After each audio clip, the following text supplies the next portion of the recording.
It's finals time. We're excited. We're ready. And we are going to be rolling with some of the top dogs here in the Legends division. I'm excited to be here. I have not been here in quite some time. But the man to my side has, of course, been here for so long watching some NECC action. My name is Orbital. With me is, of course, Mick. And we will be casting some Legends Valorant action. Mick, how you doing? I'm feeling just so ready as can ever be, man. Considering what we've seen in the entirety of the season, it's feeling like it's festive, it's Christmas time. We're getting all kinds of gifts, not only physically, but also here inside the lobby as well. I'm so stoked to see what these two teams can do here today, especially knowing that everything that's at stake, everything that's culminated to, I just want to get things underway. I do too, and I mean, I know the teams do as well, because for one of the rare times, I like to say, within any sort of competitive field, especially when it comes to playoffs, when you get divisions facing off against each other, you normally see different people inside of the finals, but you saw it on the logo earlier. That ain't the case. We got two teams coming out of the Legends Yellow division, and they are meeting for a second time since the regular season and a third time since I believe the upper bracket quarterfinals. These teams have been playing against each other multiple times here. It is Fisher Navy, undefeated through the upper bracket run, versus Blinn College, who are having a bit of a lower bracket revamp. Yeah, I mean, consider what we've already seen out of Fisher Navy so far. I mean, going ahead and being the ones that actually knock Blinn down into that lower bracket, things are going to be a little bit, I'd say, hectic here, consider between these two teams. A little bit of cold blood, I'd say, but regardless, Fisher Navy, it really comes down to these teams. It's going to be one of these kind of matchups. Obviously, I like to go ahead and talk about like the humanity in some teams and then just the business in others. And quite frankly, Fisher Navy seems like one of those teams where it feels like they don't really show up to play. They show up to work. They clock in, they get the job done, they kind of go home. But Blinn Esports, obviously, with a little bit of vendetta on their back today, they obviously want to have something a little bit more to present here.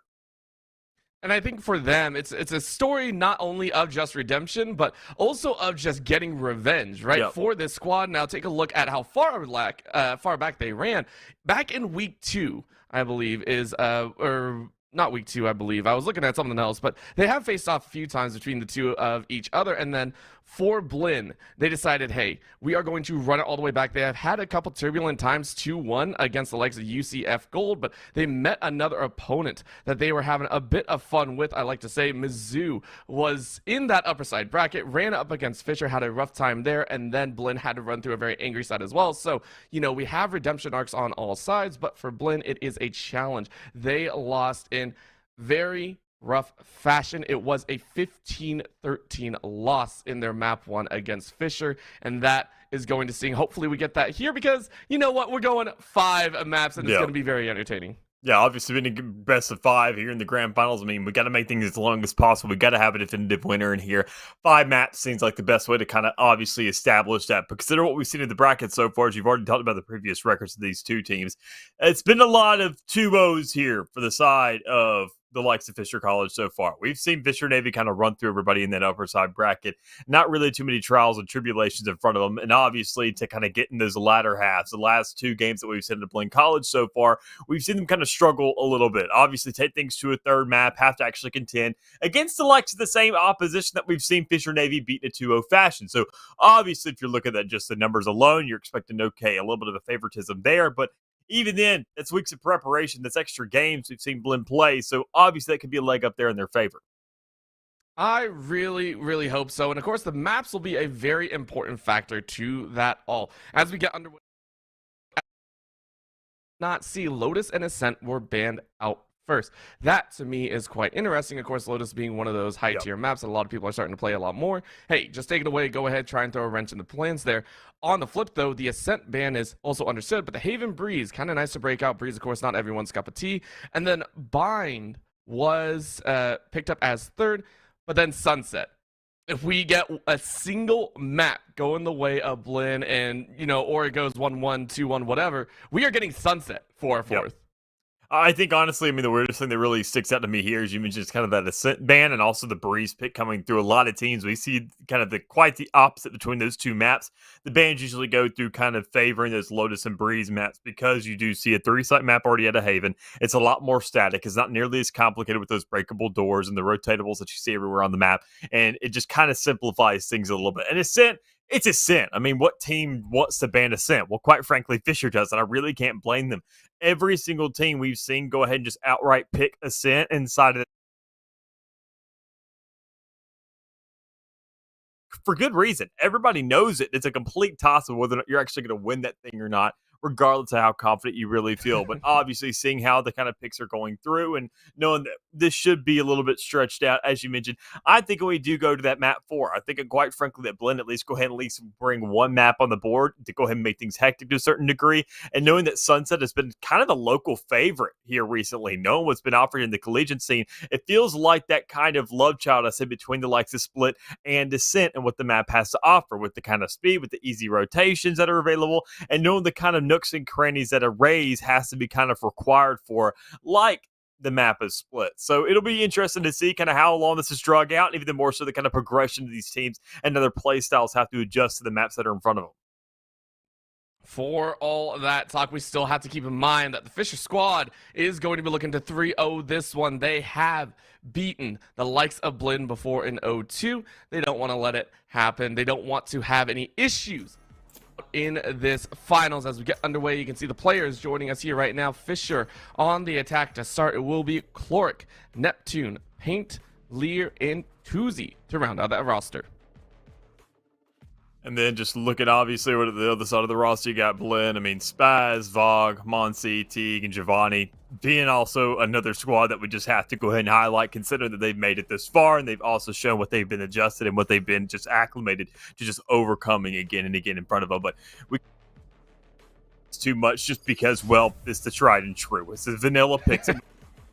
Haven. We've seen these adjustments be made over time. Sometimes I see some deviation, maybe seeing these breaches be swapped out for maybe a sky every here and there, but the breach just feels a little bit too easy to use considering all the kind of long lineups and entries that you see just leading up to these sites. So knowing Haven, this is kind of going to be one of those maps. I like to see kind of in those map selections, the kind of play of pace that we got going on is that things are going to start off slow here tonight. We're going to kind of be starting off, we're revving things up a little bit, kind of taking an easy cruising at 15, not really speeding things up too much of actually getting onto site, playing a little bit more slow and steady, figuring out these rotations, kind of understand the defaults to a certain degree. And then once we get to bind, you should be hitting 60 by that point. You should quite frankly be speeding a little bit more because knowing that map, it's so fast, Sunset's going to follow suit in that same exact regard, and then to go ahead and capitalize and end things off on Split obviously is nothing but funnels on that map, and you really can't play things slow. So I'm gonna like to see kind of how these teams just wake up a little bit, right? Kind of get the hang of things, feel themselves out, and understand, okay, how hot are we really feeling to start things off? Hot might be the call, you know. Listen, some people do like to go 0-20. Some teams like to go 0-60. And right now, Blinn are more than ready for it over here on the C site. Taking out that entry. Paint can't get a 1-for-1. Lee are going to try their best, but not looking the right way. Because of that, Jove is able to find a quick tag, but not a kill. And that's a problem. B site now open. Giovanni goes ahead and gets a little bit of a burn. Very nice takeaway. And Fisher down to only 3. They get the plant on this B site, but Teague and the rest of the team is ready to go. Let's see what they can do. Walking forward just ever so slightly. 4 on one side, but the lurk over there on far A is going to be a little bit of difference. Cloric ready, sees a little bit of an arm, takes a quick ping, gets 2, looking for another, but can 2Z says thank you very much, I'll help out, down to a 2v2. I mean, it's a pistol round. You never really know what's going to quite happen in front of you, but even then, more so, Blinn College, make sure you know what's going to go on. Already closing things out, getting themselves a first run on the board. A nice little hole there for the first couple picks. But even in Fisher Navy, then, some nice bounce back. But quite frankly, knowing the damage that can be done and the kills not really following through, a first round for Blinn College is going to probably go ahead and create leeway enough to create maybe themselves a second and set up to see what could possibly be a third. Because here in the season so far, or even then, not just in terms of NECC alone, but everywhere, it feels like, quite frankly, that we can never really get that tried and true 2-1 anymore, which I love to see. Everything always feels like a little bit of a mix-up. You never know what those sheriffs can do on a purchase of the second round. You never know what those specters and bulldogs and guardians can do against a full rifle buy on a fourth round. I mean, it's always insane to see what these guys can really accomplish. And quite frankly, I'm thinking we're going to see that same exact thing here today with the caliber guys we're working with. Let's see if they can pull it off right now. I mean, Blinn got just about everything in their pocket, and you can hear it. The rest of Fisher are like, yeah, we know what we're up against. There's not much else to call. I mean, can we really do anything? Maybe. All right, now just praying for Blinn to step up just a bit too far. Lear on the top angle with the buddy. Go ahead, just trying to take out those angles, but Teague says, nah, you don't get to do that for free. Take a bit of damage on the back end, please. Go ahead, walk your way back. You have to pay the entry. And the entry is to Monsi. Says thank you very much. Walks the way back with the Guardian and Neptune. Gonna try and rebuttal, but they're gonna go the short route. Go ahead and take a little bit of lower quarter draw, and Chloric says, no, probably not this way either. I mean, any way you go, you're kinda lost here. With 45 seconds, I mean, you got time to angle your way around if you wish, but no matter where you go, you're probably gonna lose another player, and maybe or maybe not you get on the site.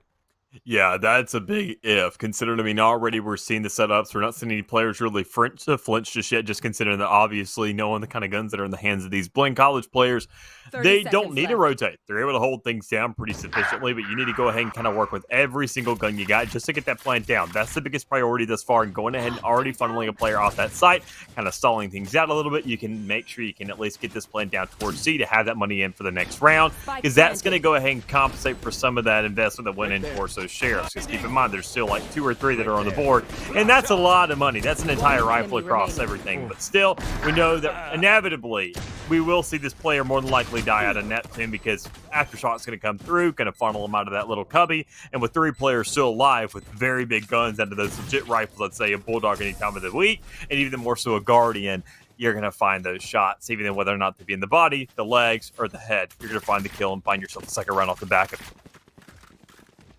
It just feels like the standard start, right? You lose 2, that's to be expected. I mean, nothing else to worry. This is where things got to kick up into gear for Fisher. You go ahead, get the guns, round 1, you kind of threw to the wind, which I agree with. I love the testing the waters. Go ahead, rush in.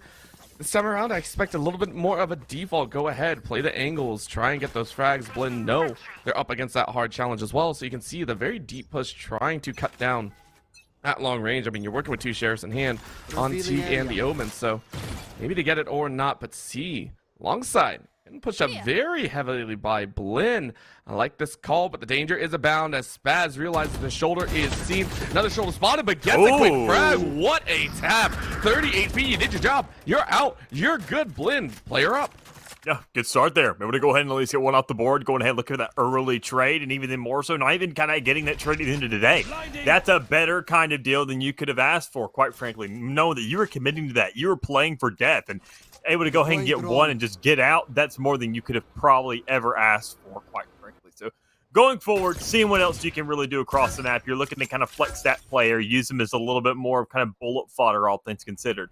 They're going to just be smoking things out. You see that the Omen's kind of tucked over there to the edge, kind of playing on an off angle towards C-side, and saying, I'm just here for smokes. I was a little bit more of a duelist there off the get-go, but knowing I don't really have the health now, we don't have a Sage, we don't have a Sky, you're playing a little bit more passively, waiting for things to happen and playing reactively for the rest of your team, and you see it's already working wonders. Blinn College resulting themselves another kill, able to hold things down, play that stall game towards B site. The spike will inevitably go down eventually, but as it stands right now, you're going to see maybe a little bit more pressure trying to go ahead and catch these guys off guard from Blinn. I mean, I like that call, but that's a play almost out in the open. Lear was ready for it.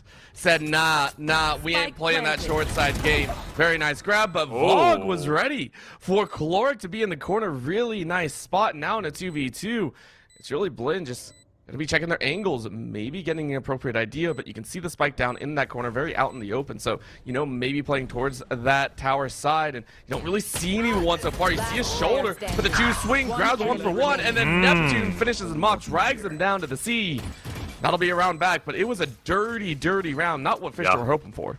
Regardless, I mean, even then, all things considered, you're seeing 4 players being knocked down there from the side of Fisher Navy. So knowing that even then, off the back of a purchase round, things aren't looking too hot for them. That's a very big investment. You're seeing, once again, the kind of money being funneled through once more. And everybody can't even afford that full armor. Well, that's not the biggest steal in the world. We do see players even then now, again, kind of opt to even not buy that full armor just for the heck of it, because they know so long as they hit that first shot, that's all that really matters. It really starts to let these Phantoms excel, which you can see in the majority of the Blinn College players' hands is going to be that exact rifle. So all things considered, it's looking good for them. These Phantoms are going to feel like Vandals to a certain degree, just fire a little bit faster, and even then more so the operator is going to be there as a nice little tag along. But that's over towards the C side. Nobody's really touching that just yet. You're seeing a lot more emphasis towards that garage, towards that A, looking for defaults, looking for overextensions. But I bet with that operator in play right now, you're not going to see it because you're waiting for somebody to swing into you. Just hoping for a chance, and the cry of the lone single tap. Got to reload afterwards, but it's going to stall people out. TG said, nah, you can go ahead and try and take this. And the rest of Fisher said, no, we're not going to play games. Short currently populated by Blinn, but long will be rotated by 4. A lurker inside of that garage side, and out goes that recon bolt. Popped very, very quickly. Blinn not allowing themselves to be drawn into this dangerous side. But look at the lurk over there on the far edge. This will be dangerous. Oh, TG, I think, looked the wrong way. Spazzo said, I'm here, gets pain. And now TG on the other side found Lear. So 2 dropped in the blink of an eye. Fisher realizing they're in trouble. They don't really have a call now. With 20 seconds left, they have to rush this site. They know it's dangerous, but they got to do their best. It's going to come down to Micro. And Monty lights them up. 2-tap inside of the smoke. Tuzi, not sure what they can do. They are dead. Giovanni makes it a flawless, and Blinn take this gun round by storm. I'm genuinely shocked. Tuzi just kind of reaggresses that and tries to go for that pick. It looked like he was going for the save, just kind of running away in the first get-go, and that's completely understandable, quite frankly. The rest of your team didn't surmount to anything in that last round. The flank over towards Garage, that lurking player that was in there, didn't get anything done. It looked like there was going to be some timing there for a second based off the vision cones. I was keeping my eyes on that because that could have really opened things up on the map, but even then more so, knowing there's only 20 seconds remaining, there was way too long of a play call there for Fisher Navy to really capitalize off the backup. So good there from Blinn College, not only just in kind of snuffing things out, but better yet, just making sure to find an easy round with a flawless off the back of it, holding on to everything, which is going to be really well considering that you got a very fast push coming through here right now, and you've already found yourself 1, maybe a second, and the rest of the players are just getting knocked off on the back of it. I mean, at this point, it's not the bowling ball finding the pins, it's the pins finding the bowling ball. They just walk right in. Kills galore. 3 on the side of Vog. Vog's looking for a 4th, but can't find it. Cloric will die. Blinn only lose 1 in a round that they were handed to win. 4-1, just really who got the kills and who gets the extra pieces. Vog now sitting at a 7 out of 9 on the ult charges. And that's really what it comes down to, is looking kind of, as you mentioned, where these kills are being funneled towards, and even more so who's finding themselves getting actually warmed up. And I would like to see, obviously, Blinn College, they're hoping that T can kind of get a couple more kills here, kind of get their fair share of blood in this battle, because on the attacking side, that's going to be your catalyst. That's going to be your player. They're the ones that have to really nail those slam dunks, getting the assists from everybody else. And an operator and kind of isolated incidents on a map like this so far, you're not going to be finding much. You're only kind of really encountering these fights 33% of the time when you're needing to actually aggress early on. But speaking of aggression, you're seeing these defenders pushing up right through the middle of the map, trying to take control of that courtyard, and even then taking what seems like risky shots through walls, but still nailing a good bit of damage off the back of it. Ooh, this time, Paint actually wins out on that trade, and here's a problem, right? That immediately draws in the rest of Blinn. Hunter Seer goes out and realizes Giovanni's in the back corner. Giovanni waiting to try and wait out the shots. Does. Got clipped by 1, doesn't drop to the 2 and 3. I think that gives them enough information. I'm not sure if Fisher want to fully aggress here. They say, nope, we don't have to force it. Let's go ahead and back away. Garage. Lear says, I feel someone there. The door is not blown away just yet, so Vog is safe. Down to about 40 seconds. Fisher playing this one extremely slow, saying we can't make the mistakes that we did last time. So let's wait. B side, maybe getting hit once again. Gonna slow crawl. It's gonna be a little bit of a shot on the back. Real zone, and Vog gets 1. Are you kidding me? That was a peek in, and then some. That's 2. That's 3. Almost a 4th, but not necessary. Giovanni able to back it up. Fisher make a massive mistake, and Vog collects on the debt. Huge start there from Blinn College once again. I mean, the massive fault line coming through, creating that stun, just completely alleviating any pressure that was coming towards that garage. And you found yourself a free pick off the back of it as well, because that was a player overextended and just drawing a line that they weren't quite frankly aware that existed. So holding that spike hostage towards garage, you know that nobody's really going to over-aggress anymore. Nobody's going to look to swing you. Maybe a couple picks if somebody moves around, but everybody's respecting their boundaries here and just looking to carry things on to the next. So that's going to be some big guns carried on here from at least Tuesday. That's the player you're looking out for, but that can't really be your hero player in a situation like this. Sitting at 5-1 already for Blinn College, this defense has been nearly a masterclass for them. Obviously, that third round where you see that kind of weapon deficiency, they still made sure to knock down Fisher Navy into a singular player before dropping that round. So just knowing that what they've accomplished so far, and them not only just having a singular player do it, but having it as a team effort where everybody seems like they're sharing the blood, is outstanding to watch. I mean, making it back here from the lower bracket says a lot about the team, so maybe they're just fighting with absolute blood in the waters, paint ready to go, and this is clean up on aisle A. It's, I mean, that was, again, Fisher, they were saving there, so we understand, but they did buy a hero rifle on the back end, so they were hoping to at least find one or two. Not a single chance. Blinn are more than ready for this aggressive action out of Fisher. I mean, over and over again, we're seeing Blinn, able to just go ahead and hold down these anti-ecos, be absolutely disgusting, and kind of give no real leeway. Every single one of those rounds on the ecos, I mean, typically we'd see at a league and at a level like this with the players and caliber that we're working with, that you'll see maybe one or two players kind of picked off, some situations, some spike plants at least going down. But, I mean, still, it seems like Fisher and Navy are getting literally nothing. Every single eco, it feels like they've only found themselves maybe one or two kills, but we've seen 3 flawlesses in this game so far, and we've only seen 7 rounds. So, I mean, that is an insane ratio here for Blinn and what they're accomplishing in this game, knowing that they're just holding things down, and they're not even really just keeping it static. They're rotating, they're adjusting it, they're showing that they are flexible, and no matter where they are, they can execute. Get out of my way!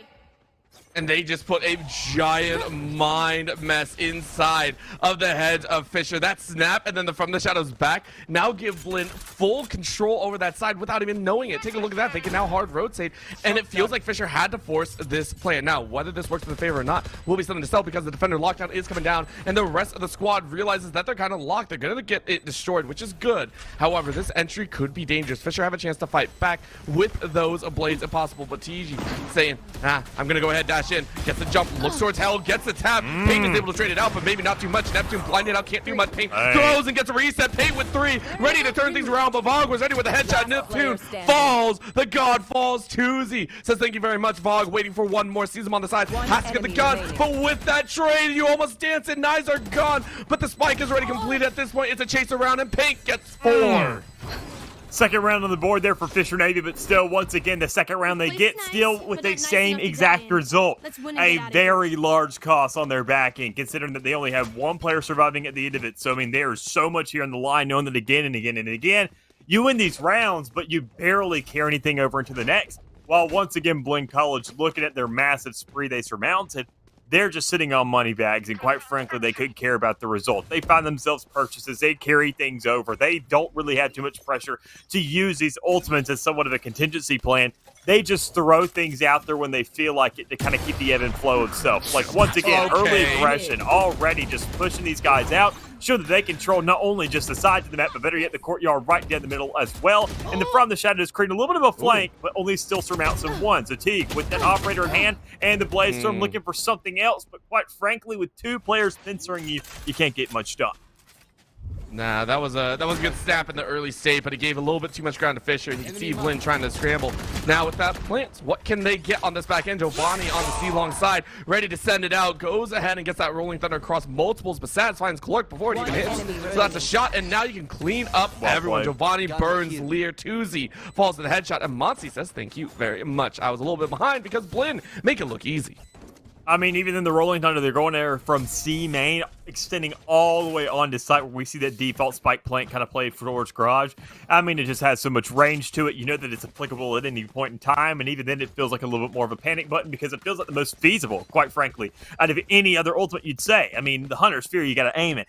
The Blade Storm, you got to aim it. The KJ, that's another kind of arrow denial, but it feels like it's just as strong as the Rolling Thunder, but it costs a heck of a lot more that Valorant and Riot themselves may go ahead and target that one next, considering that it's just a heck of a lot cheaper. But still, knowing that it's there, and knowing that even then, more so your breach is going to be more encounters and also taking more fights in your KJ, for the 9, it just kind of feels like it accumulates a little bit faster. But, I mean, that's the reason they're the same. I mean, they're still just nearly as impactful. They're massive, and, well, when you have 3 players, they create what you could probably label as free rounds. Spaz realizes someone's on the top box and gets a free shot. One enemy remaining. Blinn, I mean, you expect this again. This is that difficult round for the side of Fisher. Only losing one, no 4th flawless, but it's building up. In 10 rounds, Spaz sitting at 14. A lot of them chasing those double digits as well. I mean, this feels like a masterclass, right? I mean, seeing what's happening here so far, every single anti-eco, it wasn't another flawless, but I mean, still only losing one player in the process. And on the other side of the coin, we're seeing only one player survive on these rounds that Fisher Navy has won so far. They're taking massive sacrifices just to kind of inch their way forwards. And as you can see right here, this may be the opportunity that Blinn College have as once in a lifetime, as they can label it. Knowing that, I mean, this isn't going to be just this map, but if they carry things over, if they find themselves at 10-2, maybe get another pistol off the back of it and just quickly close out this map, Fisher Navy gets no opportunity to warm up. Like, this is one of those games where you're looking at, okay, just kind of call it, right? You're over it. It's still 8-2, but even then, if you do kind of see that theoretical come to life, you're just calling the map. You're waiting for the next one. You're seeing what the future has to hold, because right now the shots aren't landing. Haven isn't really feeling like that map, and even then on the attacking side, if you can't do it there, that defense is going to be a heck of a lot worse. And knowing that even then Blinn College is aggressing on this defense and still winning these gunfights, you know darn well they're going to do it well on the attacking side as well. I wonder if they'd be even better on the attacking side, right? It's not even just as good, but it's just like, oh my gosh. They know every angle, they know everything to this map. And I mean, TG tried to walk in with that short, he doesn't get it. But that's okay, it's only a drop of 1. 45 seconds left. And Fisher have yet to even break across the halfway point. They finally reach a consensus and say, okay, we'll look at a towers populated by 1, but low ground side, Giovanni's peeks in and just gets a beautiful lineup. It looked like a collide at that time. It was a good spray, and Giovanni says, I'll take that 2-for-1 deal. Yeah, just stalling here. Just able to go ahead and get that lineup there. Knock down 2 players essentially for free that, I mean, nobody else is going to push. You got 15 seconds and you know that they are funneled there towards sewers. They have nowhere else to go. They're going to have to push out of this avenue or just turn tail, go right back to spawn, but they are concerned that somebody may be on the flank. Nobody there, but just paranoia is the thing that's kicking in. And we haven't even seen an Omen throw it out in their direction yet. So, I mean, already we see pushes coming through, trying to rob these players, but it doesn't matter. Win or loss, players alive or dead. You're seeing another round being made here successful on the side of Blinn College. And that's these guns being carried over with their favor with the money accumulated in their pockets. And will Fisher Navy once again being on the back end, not able to go for a full purchase on a round like this. You see the half armors, or you see the full vandals going through, or maybe the full armor with the likes of a kind of half rifle out of that Bulldog and Guardian, that it feels like there is going to have to be sacrifices made. And Fisher Navy, they just don't know where to take them. They feel like they're in a rut, that they're stuck, that they can't just even hit a sight because gambles are made again and again, and it feels like Blinn College is just reading these guys on a round-to-round basis, and their guesswork is just perfect every time.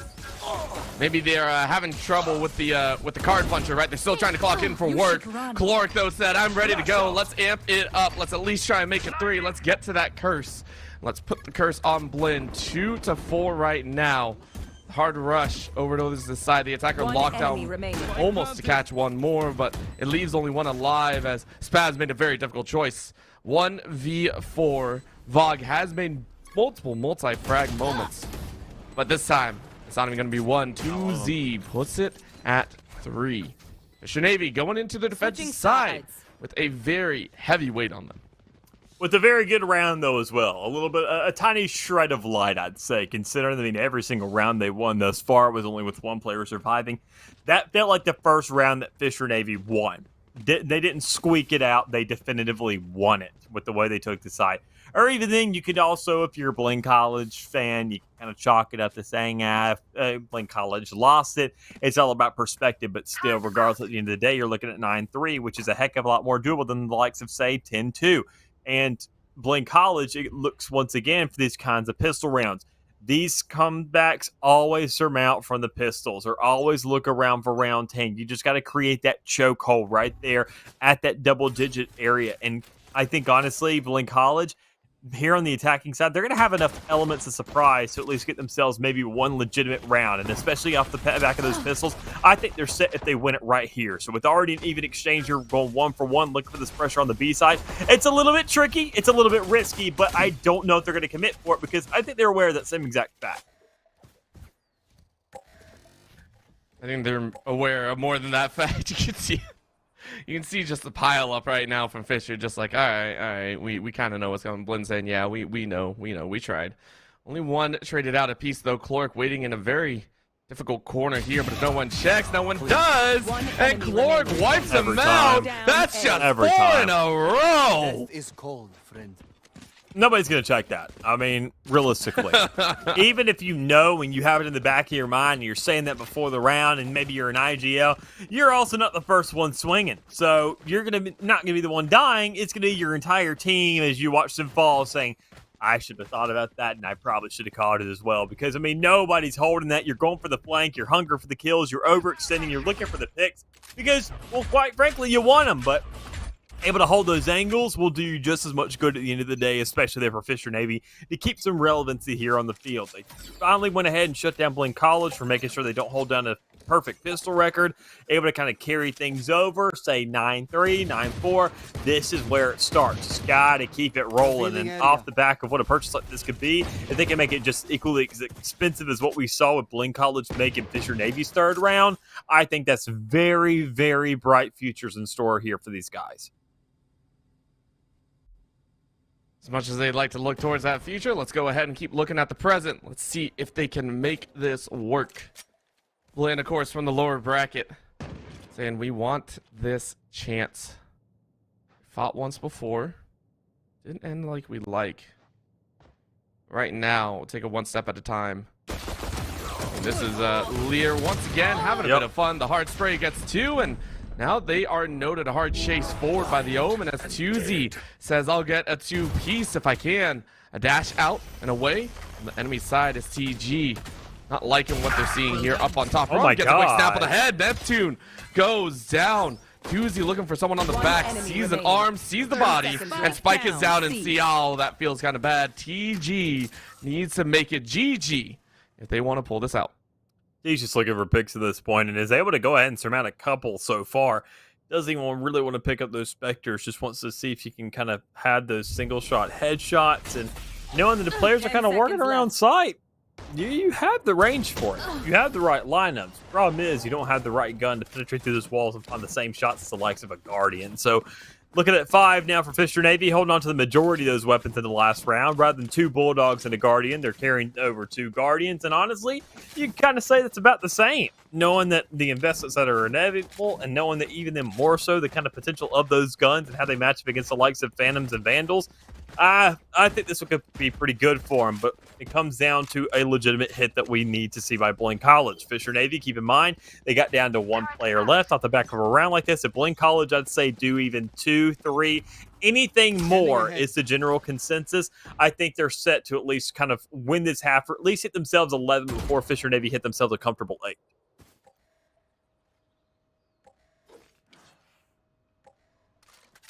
Let's see if that pans out here. Blinn moving extra cautiously. You got guns in hand. They don't want to fall into the same vein that Fisher did on their attack. Losing 4 going in to a dangerous round. Play it slow, play it smart. Alarm bot set up behind. Looks like a full fade over here. So, how do they want to entry? Again, a lot of utility laid down. Quick dash in. So it will be granted, and Lear realizing that they're getting hit. A huge shot from the wall. Spads tracking very, very well. Shockbolt over the wall. Neptune ready to go to help out. Plant is down, and now it's for that retake. One-way set up. Spads teleporting to the corner, and they are set for the retake defense. Neptune saying, okay, I will avenge you if I can from the heaven side. Bork needs to get in with the rest of the team, though. Recon bolt goes out. Maybe he can sprint a few. Taken away quite quickly. But Teague and Spaz lay them out. Teague mows them down. Neptune, though, with a tap of 2. Almost made it look pretty, but Blinn come out with the dub. Neptune getting a bit of revenge in the back end. Yeah, beautiful play there from Neptune, but quite frankly, the only player that had a beautiful look on that round, and even then had the only kills of that round for the side of Fisher Navy. So, I mean, you got to find a little bit more here, knowing that the 10th round here for Blinn College, this is that checkpoint I like to call out so much, and even then, looking at how they won that last round, I said it, they actually had an execution. Sure, we're seeing the same kind of emulation on the side of Fisher Navy. Now getting these full rifles and this operator on the field, but it doesn't look nearly as pretty, keep in mind. When we saw Blinn College, when we saw, obviously, T kind of run that operator, we saw full purchases, we saw full util, armor, and whatnot, all there to work with as well. But, I mean, we're seeing a lot of compensation being made here, and Blinn College is kind of nailing it home with that. Lear has something to probably say about it, able to go ahead and at least get 2 to delay delay that push on the side. But with the Hunter's Fury coming through, you're hoping something else here can be of assistance. And it's a big investment, but still, so long as the one's around, that's all that really matters. Paint set. Paint. Oh no, Paint! That's awkward. Oh no, Paint had that lineup, and Ooh. I mean, honestly, if that first shot hit, that would have been it. But Paint, you made it a bit sketch for your team. Still, though, Fisher comes out with a win. Holy crap! You lost another player too because you missed that shot. I mean, you saw the double swing come through. They almost lined up there. Paint still took damage in that encounter. That is. That's problematic, just in general. Those are small little mistakes that are going to add up over the course of the game. I mean, look at that once again, even off the back of that round, where you see that now, Gloric, a player who had a Vandal, is now only working with a Guardian, seemingly demoting himself purely because of post-round mistakes. Well, you know, that's one way to put an emphasis back. T said never again. It's a quick snapshot on one in short. Makes up already, but this Judge, Lear can cause some problems. Yep. That's just that corner's gonna be like checked every time by the side of Blinn now. Like that's how they got away. I think with a few kills in the previous rounds on their defense, and they're letting it happen to themselves. Giovanni on this edge saw one, waiting to try and help out, but rushes in and might catch Gloric on the win, but nah, that's the Guardian. Tap two. And it's all down on one. Blinn. I mean, really, Monty, what can you do?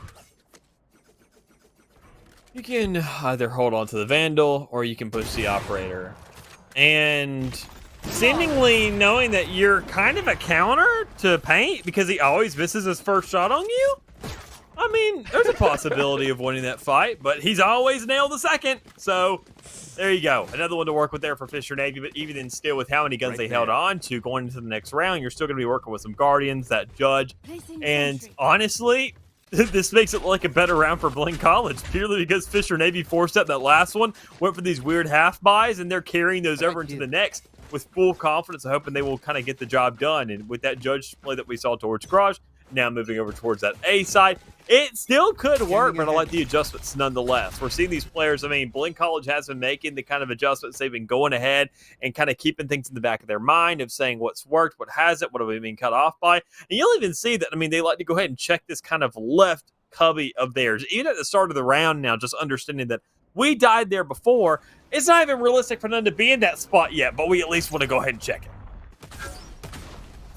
Some around Lear getting checked out, and we got away with hiding spot 1, hiding spot 2 quickly decimated. So okay, let's go ahead and back away. Blinn learning their lessons here. A toss of the op over to Monsi as this will be an angle to possibly be held. They're gonna send their duelist, which I can appreciate, up to the front lines, and with that smoke, it'll slow them down again. Maybe about 20 seconds go by. I don't think you want to test this one. T gonna dash forward, and they realize they're in a bit of a fight. T able to find one Neptune destroyed, and T falls again. Rest of the team helping out, but Giovanni orchestrates an orchestra. That will be Blinn to put 2 in the ground. Defenders gone. Fisher in a 2v4. Only one you lost there was the smokes out of the Omen. You're not really worried about that too much because the smokes are going to go down. You want to go ahead and take these fights as raw as possible. And while you did lose your duelist, that was the first player you were expecting to lose. So any other deaths in the meantime, not really too much of a stressor. You go ahead, you clean up, you just do your business and kind of just pick up the scraps, and that's what they've done.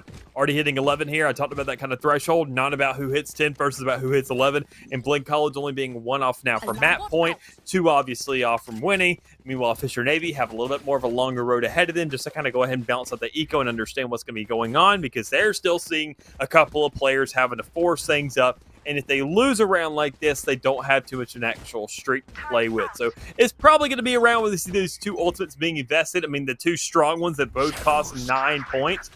But you better make it worth it. And this operator better at least find a first blood if you want to make it look feasible. I don't even know if Blinn is going to be happily giving that one over. Paint ready to set themselves for an advance, but Gloric said, maybe not the weapon that we wanted, but it is a weapon on the ground. So, quick tap dead. Blinn realizing they're in a little bit of trouble. They didn't invest too much, only 1 player, so they can go for that hard rotate. However, heavy population from Fisher's side. Cubby Tuesday, more than happy to tuck themselves away. I mean, I'm not sure sending your spike carrier to the front side like this is a way to do it. So, very, very questionable. On the top ropes, that'll be the turret taken away. Vogue causing a little bit of disruption. No other information granted to Blinn. Don't really have as much as they would like to work with right now. Trying to move that attention all over the place to kind of catch it off balance. But I mean, honestly, Fisher Navy, they're not really budging here. See, obviously, the breach over towards that A side, the KJ towards the C side. I mean, you're just holding things down, saying, let's play for the AoE, let's play for the retakes, work off the back of these ultimates, and let's separate them, quite frankly. With the big Trojan Horse towards that C site, no real push and a massive rotation, you get the A site for free, but once again, like I said, you invested that Rolling Thunder for that C site. I'm surprised you don't find at least a singular kill off the back of it to kind of look there as compensation, because now you're seeing a Rolling Thunder and a Lockdown both available here for this retake, which I can tell you, combined, we'll probably at least find 3 or 4. At least those 3, but when you eke him out like that one, it's a whole dangerous side. Lockdown goes down, as you called. Ready to roll. Pain follows up, but only gets 1. 2v3 as Blinn are holding steady. In goes that Lockdown. It will clear the site, but they have to go back just to try and bait it out. And Giovanni, unfortunately, will be knifed, as you should. And it will be the round to Fisher, one they sorely needed. Can they? I don't think they're going to find the up. No worries. It is going to be a safety round. Blinn still only 2 away, but it's getting further and further. Yeah, able to go ahead and kind of close up this gap a little bit. We're seeing Fisher start to wake up. And, I mean, honestly, knowing the caliber of this team, I was expecting it sooner than later. And, well, while it did come around, it just feels a little bit late, but it's here. It's most definitely here. They are definitely showing up to play.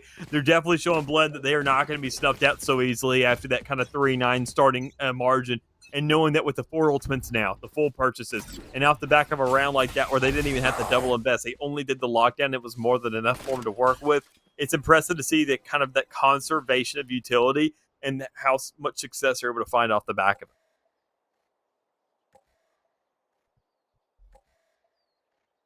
Let's see what they can do here. Conservative play leads them to 4. And the Rolling Thunder comes out, so putting a stop to the B-side hit, and it caught multiple members. Only one on the side was Teague, but Teague gets flushed out, and that's just clearance. Blinn don't know what to do. Giovanni trying to hold it down. Remember, they don't really have much. Clark and Tuesday send them to the grave, and Fisher are just 2 behind. Kind of insult to injury for a situation like that. Knowing the Rolling Thunder, I mean, it's going to be good. It's going to do great things, but knowing it's going to do even better things against half-eyes, I mean, it's questionable, but it's a round 1, and you don't really ask questions, and you take it what you can, and knowing that you're in a deficit, you're taking these rounds as fast as you can. You're looking to close up that gap, and that's exactly what Fisher Navy's done. But now the Blade Storm, Hunter's Fury available, the lockdown on the side of the attackers, and a legitimate buy coming through out of the majority of the members, or at least, you know, exempting that armor. I think, honestly, this could be the definitive round that really just settles this entire game. This can feel like almost a tie round, knowing that already Blink College off the back of that, if they do end up losing this round, Fisher Navy get themselves once again another anti-eco, which has been outstanding on this defensive side. That's going to go ahead and create some equilibrium at the 11-11. It really just comes down to what does this round offer, and that's why you're already seeing the investments of at least a ultimate, or more than likely, I'd probably say a second somewhere, just to see what kind of damage can be done to make the job easier. I mean, they aren't going to have one to work with. That's the KJ dead. Right now, Fisher ain't ready to get with that point blank. Says, I'll miss on a few others, but not on you, Teague. Teague eliminated inside a short, and that leaves B a little bit open. Blinn realizing this is their last hope. The corner will be destroyed, so Util given away. Giovanni ready to try and lay down some suppression. Has a spike, drops it to a teammate, has to do that. Good little catch. Lear spotted out and now chased away. 70 HP there, still able to fire if they wish, but Fisher was all 5. This retake is going to be brutal. Blinn, I'm not sure I'm ready for it. Yeah, I mean, looking at 2 players already going ahead and being really beat up there. I mean, they're only good for maybe 1 or 2 bullets, not even a full magazine, considering what we're typically used to. And even then, that's a lot to ask for.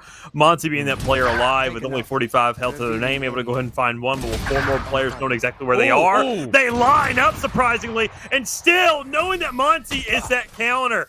to where it feels like Pain can never hit that first shot on him. He just once again follows suit, but it's still not enough. You got somebody going ahead and sticking Spike in the meantime, looking for that guaranteed success out of Fisher Navy, and you don't care win or loss, death or alive, you're looking for points, and that's exactly what they've done. Closing up that gap, we saw a 9-3 half. We're looking at an 11-10 score now, and sure, while Blinn College, they don't really have too much to work with, I'm expecting the anti-eco to give Fisher Navy themselves an 11th as well. I mean, Fisher, we said they came to work. It took them a little bit of time. Maybe they had the early morning shift coming off third, and now into the first shift. They got the energy in them. They're ready to roll forward. They're ready to hit that production line, and they're pumping out rounds here. Lear gets spotted out, gets chased, gets slow, but doesn't get killed. But the chase forward Teague said, I will sting you to death. 2Z, able to fall behind and now checked on the other side. Looked just wrong way at wrong time. Netsume able to follow up. 3v3, knives are out, and in comes the Hunter series. So channeling between the two. Both ults find one, but can they get a little bit more? Pain gets shot through the wall. Destruction as Blinn keep them down, and Cloric needs to do some work. Sees one's running on the side, gets a shot, and the spike is still not down to Monsi. Monsi has to try to do their best, but all they got are some shock bolts, and Spike inside means that the Sova-on-Sova action favors Fisher. Even then, it comes down to this exact shot right here. You know where the player is. You know where the lineup is. You know he's going to be coming from that left. He is trapped here. You're just waiting for the swing. You're waiting for something to come around, and you're waiting for a player to maybe overextend, and even then, knowing that Cloric has a lot more utility in the back pocket, just sit in that cubby, throw every single piece of it out, and hope that, well, maybe I can create enough of a window to get that angle and hold it. So that's the job done. That's the round one, and that's Fisher Navy creating themselves a tie game at a 9-3.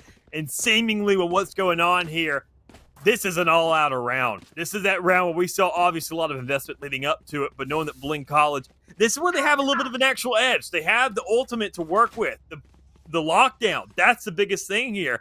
And nobody else on the side of Fisher Navy really has an ultimate kind of getting close to being available for him. The From the Shadows only kind of acting as maybe a quick rotation, which who knows how good that'll be if we don't see, obviously, Tuesday kind of step it up into high gear, because you want that initial first blood, and then you can kind of just play whatever you want. But he can't use it for rotation.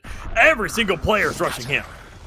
Oh, this is so aggressive. This is the let's go ahead and take them down. But Tuesday was ready inside the smoke, gets one. Blinded out though, Giovanni takes that one to town. Vog able to follow up behind, and Blinn are not going out without this fight. Fisher a little bit overwhelmed as they tried to fish, but caught a shark.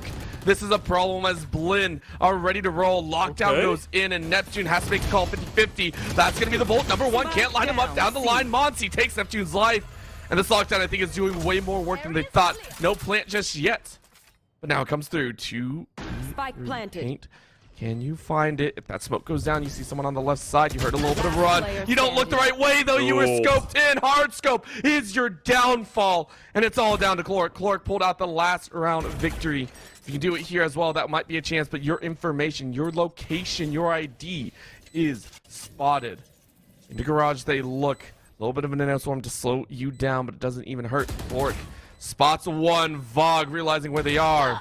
And just going to try and play for time, but a quick tap to the head means that this long side is dangerous. Another blind. I don't think there's anything. I think this round is done, and Cloric is just looking for those kills. Take the guns away if you can. Tap left, tap right. Not even going to find one. Monsi finishes it off.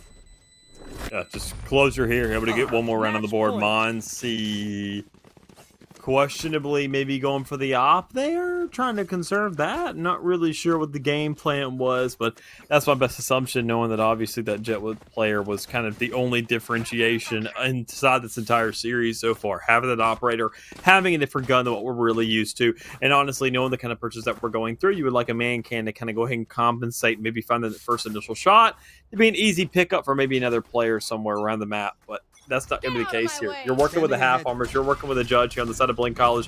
That last round sure was a win, but still, you're finding yourself with some very early losses in terms of man count. Paint's angry, I think. Paint is very angry over these last few missed shots in some moments. And I mean, that's a way to play it. Monty sends out that drone, doesn't really find anything. The knives are still out for Teague, so much info. Maybe you get some more, but I mean, info doesn't work. You trade a knife for Pain. Paint on the other side is going to trade out there. Lies T gets a reset. Paint shuts it down, and it's all down to a 3v2. Lear waiting for an opportunity, but T grabs a fresh gun, says no. Okay, no more one taps. Need to get back with the rest of the team. This is ugly. On that flyer side. Really ugly. Not too many actual legitimate, just outright battles won here by the side of Blinn College. A lot of damage done, but I mean, it doesn't really surmount anything if you don't find those kills, if you don't find that man advantage. And you've seen the early information being given over. We saw the operator shot. The Sova drone was able to go ahead and read out that Sova player on the A side. The aftershock lets you know that a breach was there towards Acon. I mean, there's just a lot here that's being given to you, but not a lot of results being here as a result and as a trade-off. Last player standing. Oh, that blind was good. That blind was too clean. Vog flushed out. Teague is dead. And Mick, it's happening. History is repeating itself from the upper bracket quarterfinals. Game number 1. We are headed right back to OT. Overtime. Feels almost inevitable at a point like this. I mean, considering that Blinn College, even then, they're the ones that really feel like they're losing, even though we're looking at a tie scenario. Looking at the lead they had going into the second half and how things should have panned out for them, and just losing a lead like that, I wouldn't say it's a curse anymore. It just kind of is a feels bad kind of moment, knowing that obviously you kind of fumbled things. You could have had a lot more potential in a half like that, and you only squeaked out so many. And Blinn College, their attempts on the attacking side were better. Don't get me wrong.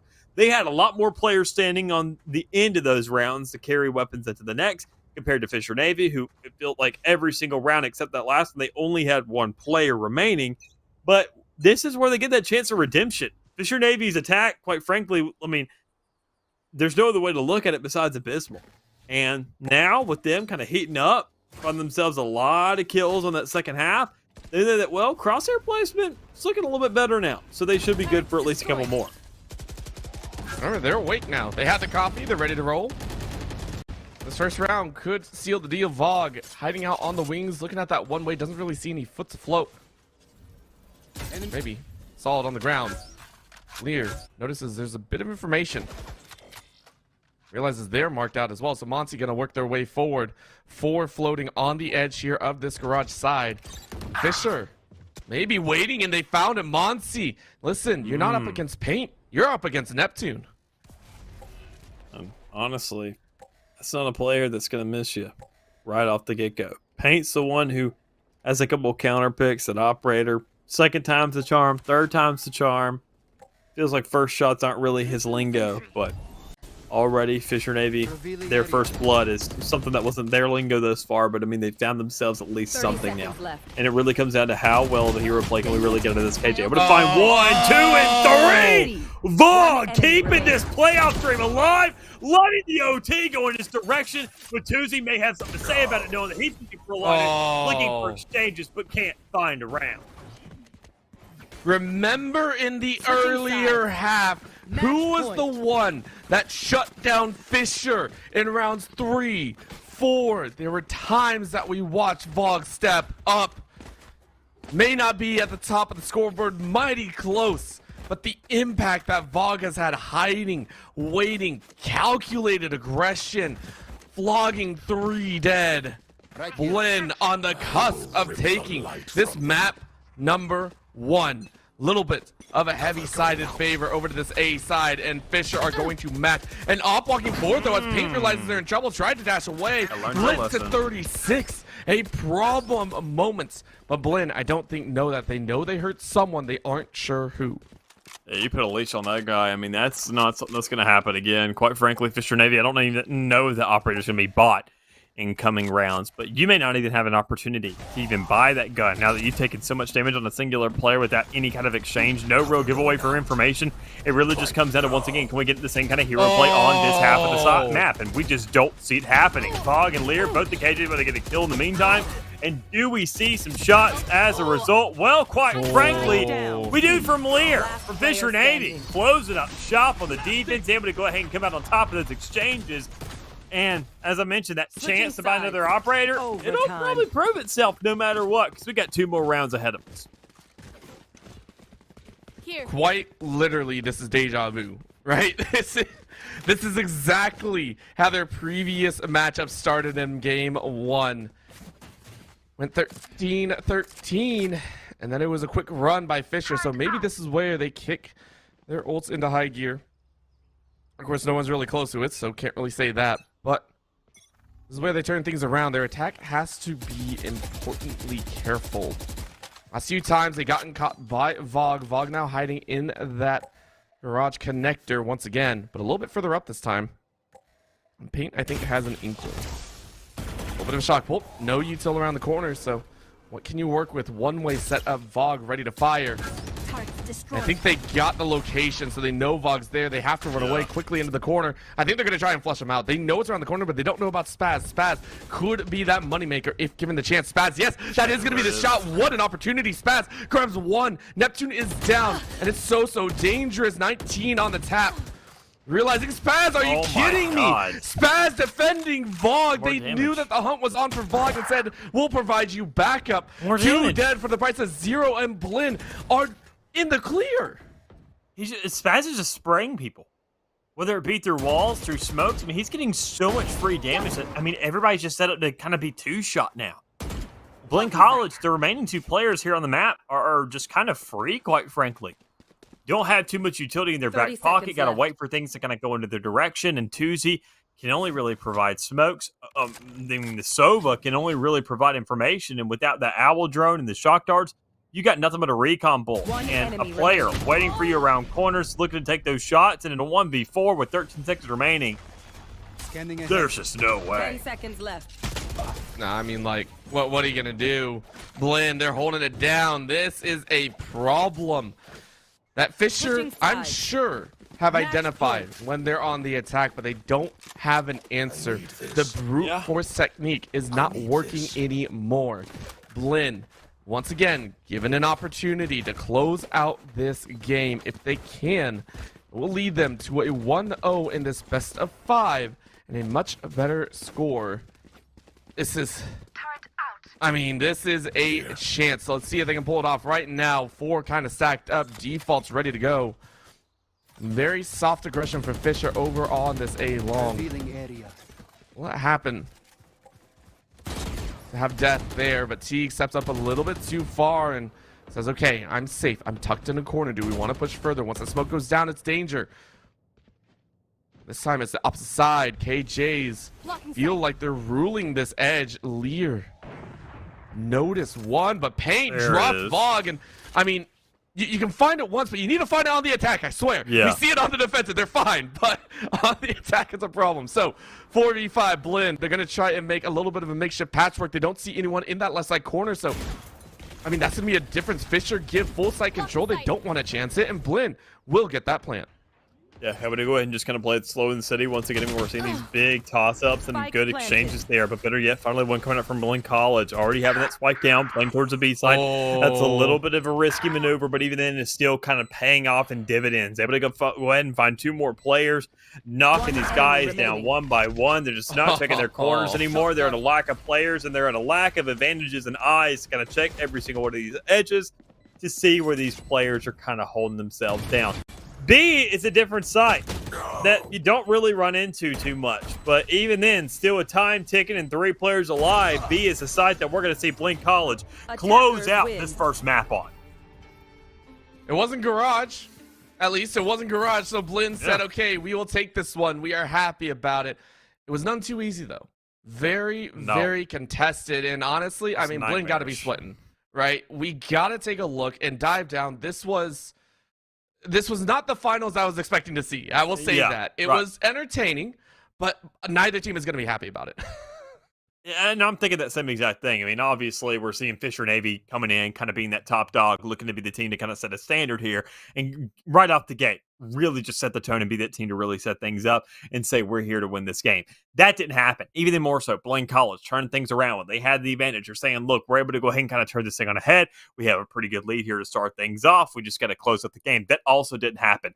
I mean, it just felt like a very, very rocky first game from both sides. Not only just in terms of actual execution of these sites. I mean, sure, we saw a lot of hero plays, but even then more so, if you look at the scoreboard, both the duelists were at the bottom of the leaderboards. They're the ones that are supposed to really be heating things up. They're the ones that are supposed to come into this game just on fire, ready to get things going and kind of bringing the rest of the players kind of in the bag, just kind of hauling behind him and just dragging them forward and saying, all right, there's going to be a chance to wake up, and I got to be that guy to really provide these opportunities. And well, it may be a conservation of energy because, well, they have at least 3 more maps to go, more than possibly, because I'm guaranteeing that Fisher Navy find themselves at least one. We are guaranteed sunset now. You put it down, you have my word. But all things considered, there just needs to be some more here. The attacking side from both these teams, the executions look fine, but knowing that Sure Haven feels a very fundamental. It feels very kind of static in terms of how you execute on these sites. And while there's a lot more kind of versatility, flexibility, kind of interesting and creative ways to approach these other maps that are going forward, we're going to have to see those really come to life, because those First Bloods weren't the end-all be-all, which is like what we're typically used to, especially in something like Haven. It's very much an outlier not to see the teams that get those First Bloods not to win rounds, but it felt like that was the common occurrence over and over again on a map of like what we just witnessed. It's such a dangerous proposition because, again, for the first time, we see a game taken off of Fisher in this Blinn versus Fisher matchup. Yep. So let's see if it can continue. That was Blinn's map pick. Keep that one in mind. We're going to Breeze on the side of Fisher. They go ahead and say, let's feel a little bit of Breeze. Let's feel the ocean. We'll be right back here in just a bit with some more NECC Valorant action.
And we are right back to it. I mean, this is a series already in the making. I mean, Mick, right from the get-go, we said before that we were going to get a 3-1. We were going to get 4 games. At this point, it feels inevitable unless either Blinn have had a massive increase in skill or we're seeing Fisher slip up. That game 1 did not tell us a whole lot.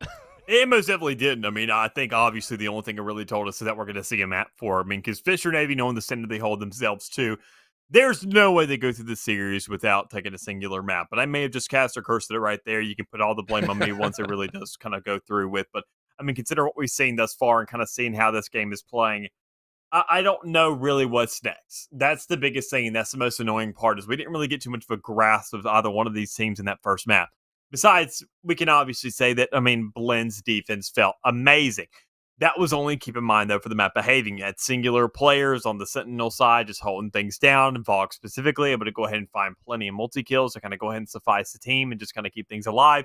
But the comparison of these two players and these two teams, better yet, is how the defense was, how many kills were made, and what did the post rounds look like.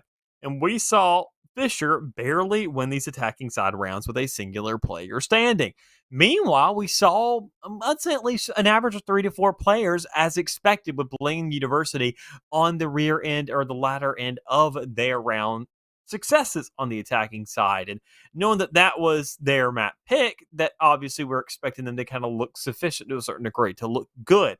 Now moving things over, going to Breeze, going to a map to where things are much more about aim, dueling than anything else, just because of how long range this map can really be. We get to think about who is heating up more. And, well, that's where you're going to look at your duelists more times than not. And as a refresher for anybody who's just tuning in, both the duelists for both these teams were at the bottom frag in that last map for their respective side. And that's just not what you're really looking for. Both of them were heating up on the operators. I mean, you're thankful to see that, considering that's going to be very much a hot topic on a map like this and something we're going to see very often. But it's still, you need to see those Vandals. You're going to see those kind of aggressors start to come to life here because that breach can't really carry you anymore. Those Omens, those KJs can't do it all. That's going to be your Chambers. That's going to be your Ciphers. That's going to be more than likely your Vipers holding things down to where your Jets seem like a little bit more of an afterthought now in the series. So much to think about as we are headed to Breeze here. A little bit more open, a little bit more fun to play with. I mean, we're seeing those KOs be hovered. We saw, I think that was a little bit of an awkward pick and a little bit of an awkward hover, I should say. Vogue not going to run with that one, though. It is that Cypher. This is, as we said, another one that has been well tested, well played, and well run. Let's see what they can do. Of course, right now, Fisher on the defensive side. Both teams have shown excellent defensive proportions. Are we going to see that change up? Giovanni's still trying to decide. I think it's going to be that KO. No different here. And there is a little bit of a differentiation on this map. We kind of see every now and again. Sure, maybe not in a matchup like this, but we do see a lot of Skies being brought out here. We see a lot of maybe Chambers every now and again. We've seen Harbor be implemented into this map. We've seen Neons be able to kind of go ahead and come to life here, consider how large it is. It feels very much like a playground for her and a little bit of a sandbox to mess around and try some things in, but just for the mere competition between these two teams, I'm happy to see it. No, I mean, at the end of the day, this is the second map that we've seen between these two. They understand each other. They know how each other operate and think. And quite frankly, there's no better way to kind of think and use the mind of your opposition by having the same exact playbook as them, to where at the end of the day, it just comes down to who's going to perform better, who's going to be able to kind of close this thing out, who's going to hit more shots than the other. And, well, if anything is to go by, like that last map, then we're saying we could be looking at another overtime. But Breeze feels very much more like a one-sided map. Haven, over the course of time, feels like we started things out for the attacking side, had an overwhelming advantage, that it kind of shifted things over depending on how strong the controllers feel for the meta. And now at this stance, it feels like very, very even. Breeze, with the recent reworks, we haven't really gotten a super big feel of how these teams have adjusted to these new changes just yet. Might be on that fly kind of conditioning, and at this point, it is Blinn to kind of set themselves up in an appropriate position, keep themselves a little bit regular as they mid tap here. No one really chancing it from Fisher Navy's side, though, so out goes that Viper wall. Again, indestructible. Jumping their way in. Tuzi realizing they're in a bit of trouble, but Vogue watches a little bit of a burn from Sads, takes his life. Piece by piece, everyone is falling down to a 4v3, and it looks like Fisher are looking a little bit worse for wear. Their defensive edge are looking a bit rough. Again, it is a pistol, so it's understandable as Monsi takes a couple taps, and Neptune and Pain take one apiece. Monsi may have seen the body, but Neptune saw the head. If then with Spike down, I mean, you're just playing for time here. You're looking to delay things as long as possible, but it only really comes down to one player who can really do that, and they are also dead in the back of sight. So with Fisher Navy, with a retake of a lifetime, and even then with Blinn College kind of having themselves some good rounds to start things off, or better yet, good numbers, they inevitably kind of drop those extremely quickly, which is something they're going to have to keep their eyes on going forward, understanding that how many times are we going to see flanks coming through? How many times are we going to see Fisher Navy wanting to push up through elbow when it comes around to this B site and kind of contest that area of the map and maybe put some trips, some cages, something to just slow things down. These are all notes being written down by Blinn College here for these earlier sectors, and quite frankly, would be good to kind of take note of and discuss with your coach when it gets around to a timeout, which I'm surprised, kind of think of it, why we didn't see one in that last map. Where are these? There's a button there, and if you're losing so many in a row, let's just use it. The worst part is I don't think we saw, like, I think only in the first half we saw a hard run, and I'm feeling like Fisher were just like, yeah, I mean, we know our attack is not that great on this map, so we'll just try and run it on defense. Maybe that's what they thought. I'm not sure. Of course, that's why I'm not part of the team. Maybe I'm not the one qualified to make those answers and ask those things. Clark, though, is more than qualified to take some heads and bodies with that Marshall. Monty answers back. It seems both Sovas are having a bunch of fun. Spaz ran with one as well, and I will say this. I said this before. I know a lot of people don't like Breeze. I love Breeze. I love it for the reason that these Marshalls come out and it shows excellence. You get one tap, one opportunity, and you better not spill your spaghetti. It's the irony of like how hydro based this map is being on the beach and whatnot, but it feels like Red Dead. It feels like the Wild West with everybody just kind of breaking out the lever actions, just aiming down sights and just kind of aiming for the heads and seeing what they can accomplish here. It just gets bloody. It gets extremely dirty, and knowing what the Marshall is capable of, it feels good, just as good as any other rifle, quite frankly, on this map, which is always really nice to see, especially with how kind of cost efficient it is, knowing that already you can maybe kind of go ahead and get the rounds. The biggest thing it's not really very good at is for retakes. It's not very good for holding down particular angles and kind of pushing these advantages. And knowing that, well, we see Fisher Navy trying to go here for the retake. Blinn College with the purchase of the force coming through. That kind of hold, as we mentioned, not really going to work out for them in a round like this. Big here for Blinn, getting themselves on the board. Big force coming through, and as an equal game comes underway, Monty loses that Vandal, which is a very expensive expenditure, but quite frankly, it wasn't yours to begin with. It was not, and you're granted one back. Take a look at that. You're happy. Everyone's loaded, and Fisher are a little bit frustrated, I think. That is one of those rounds that, as we said, there are some questionable moments, and, I mean, Monty just took off, and I think there is always, team play in action, especially in these games, right? You do have to have team coordination, but there are some times where players just step up.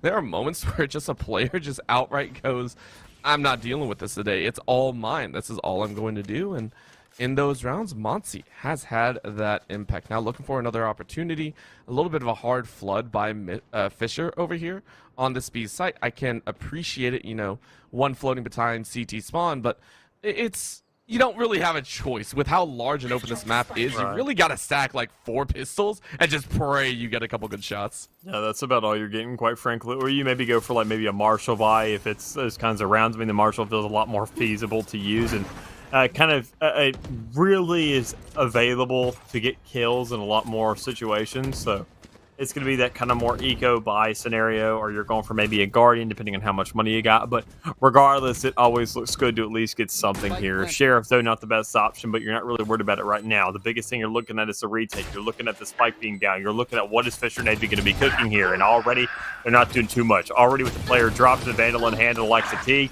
and go ahead, get aggressive, push up, find these angles, get those shots. Speaking of shots, there's so many Marshalls just scattered about, just raining down fire, making it seem impossible just to even get close to that spike. Too much to worry about. A little bit of a hard chase, as that's going to be paint to flush him out, but you need one more. Vog says no. Might not be that KJ, but it's more than enough. You go ahead and grab a second. But I will say it's a little bit more costly than maybe they were hoping for. Normally it's a 2-loss, 3-loss this time, so Fisher. All right, let's get another chance in there. I think, honestly, I mean, looking at how this is playing out thus far and seeing, obviously, now 2 rounds going over the side of Blinn College, I mean, it's a good switch up for them. Obviously, 1-1. I think more times than not, I think like 90% of the time, like 1-1s go to the teams or start the momentum starts to shift in the favor of the team that obviously shut down whoever won the pistol, because it's a shift in momentum. The economy just gets into shambles. We see a thrifty come through, and then money is just kind of starting to surmount on one side purely because of that advantage they found early on, and knowing that the team that won the pistol is reverted right back to another one against maybe the likes of rifles or the couple players that didn't survive prior. But still, other things to kind of consider in a situation like this are resources. We see the Hunter's Fury obviously handled here, but even more so, resources is manpower, and manpower is always a big thing. It comes down to first bloods, comes down to stances, comes down to where it's being allocated, and with a very sufficient push, I would say, of an actual split in the middle of the map and over towards the actual B side, it comes down to the hero plays, and especially Tuesday more specifically, to go ahead and get these lockdowns, get those players, and even also paint with a very good stall, making sure the kind of execution of the pincer doesn't play around that sight and blindside anyone. Oh. Team Ace. Just too nice. Just feels too good for the side of Fisher right there. Nice little cutoff, and now the guns are coming out to play. Vogue more than enough to buy, but Fisher carrying themselves forward in a nice little manner. Again, this is their map pick.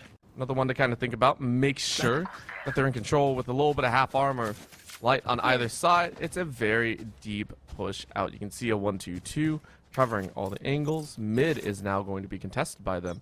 But look at Spaz. I like this call out. Go ahead, send the wall, get ready to work. A little bit of poison as well lined up, covering on that back edge, making sure to flush him in. But Neptune says, I don't even have to worry. Your first entry is denied. I think honestly this B side isn't working out too well for the likes of Blinn College so far. That last round not too hot. Can't really find that middle presence. You know the paint's going to be sitting there. Quite frankly, if I'm Blinn College, you knock down that player first. You get that mid control. You open up that map. You say there's a lot more avenues now. There's a lot of possibilities where we could be taking these sites. Even then we could wrap around through nest, because you're not going to have a double down. We haven't seen any players actually take these shots towards nest. So what's there? Nobody, more than likely. But still, they're just trying to take it slow and steady, kind of go for these outright direct hits onto these sites. And while that works more times than not, it works more on one side than another. And let's be real, after these last two rounds so far and the way things look, B just may not be it. Or A, excuse me, just may not be it. Don't worry, I get confused as well. I've said some weird things, but Spaz and Giovanni say we're not weird. We don't worry. We know where we want to get those kills. Plant goes down on B. As you said, Blinn say thank you very much, and Fisher now have to rotate their way over all the way back from their own spawn. And I mean, Blinn sending two very, very far wide. Only one defender in sight. Gonna be quite interesting. Flash goes out, doesn't really catch anyone. Tuesday realizing one's in the back corner. Cloric now spotted. But look at this. Lineups are good, ready to hang tight, but Giovanni is taking out on snap. Now that poison might be a problem. Can they get the tap? Hunter's Fury goes out. Easy flush. I mean, that's gonna be denied for a little bit longer. Oh but the my double! God! Muncie, what? Are you kidding me? They win the round anyways, based off the fact that Viper lives and can kind of just work it out, but lining it up is crazy. Giving that to Sova and just losing your gun simultaneously is wild, but even more so, what's wild is seeing that Blinn College, once again, I mean, they are just tripling down. They don't have a lead of a massive kind of margin by any chance, but just know that they can kind of exchange these blows and kind of hold out those punches for when it matters the most. It's looking really good for them to kind of go ahead and at least also get settled on one side of the map. Understand that, okay, while A hasn't worked well for us, we have seen success towards B on a legitimate buy round. Right, can we emulate that? Can we replicate it? Can we do it in a different degree to where it actually finds some level of success? And that's going to be the biggest thing to consider going forward, because obviously that Cypher setup is going to create stalls. It's going to result in one player every single time, but that's what your Jules is there for. Not for trades, not for pressure, but for just going ahead and getting it out of the way. But there's no exchanges there. There's no reason for the duelist whenever, well, quite frankly, everybody dies. The only duelist you're looking at is Paint with 2 kills off that Blade Storm. knocking things down to a singular man standing, which would be Monty, who just can't get the job done against 4 people for a third round on Fisher Navy. Once again, equalizing this matchup and saying, look, we're not done just yet. We're not going to let this map get out of control like that last one. Nah, and I mean, Lear with a beautiful narrow theft. I mean, that's why you play this comp, right? It's very understood. You find everyone and you give yourselves a very nice gun advantage. Fisher Navy, though, they don't just want to keep it net neutral. This is their map pick. They want to take control. They don't want to go to an OT like they did in game number 1. See what they can do. T with the far range scope in, doesn't find Lear's life. Does camera look? Doesn't really spot anyone. Oh, but now sees Giovanni, and that's just an easy lineup. That was, I wouldn't even say aggressive, just very nice timing on the back end. Right here. Slow and steady wins the race, but even then, there's a limit, depending on what kind of guns you got. And sometimes the guns are the reason you're moving slow, not just by choice. So, one of those big things here to consider is going to be those, once again, middle players kind of holding things out. What can they get done? Able to go ahead and at least find somewhat of an exchange. Even then, look at the pincer. Who's going to be pushing? Who's going to find these kills? And, well, it's going to be Neptune for 2. So you can go ahead and kind of chuck off that A site and say, well, he's not going to give that up. And maybe figure out somewhere else to go. Because Bog sitting at 5 health. And even then, Spaz able to kind of find a little bit of a lockdown between these 2 players. You're seeing some good exchanges, but still, numbers in the advantage on the side of Fisher Navy and a Neural Theft to be invested in 1v2 as well. It's quite bodacious of you, but also quite wasted considering you died immediately afterward.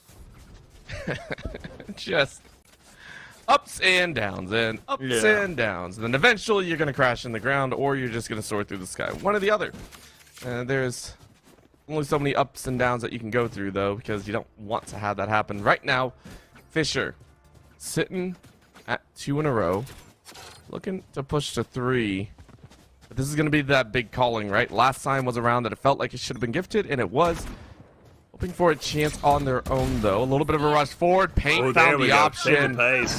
Oh, so good. And waiting for another. The crossfire with the Hunter Steer and Vandal works wonders. Puts them in a 4-3 situation. Fisher now in control. Remember, it's still a default. Technically, Blinn not sure where they want to rotate with the spike down over there closer towards that mid cannon side. So, you know, give it a bit more time. If you find another, that's great. But Fisher realizing that they don't have to force anything, wait for the opponent to come through. Cage goes down, blocking line of sight.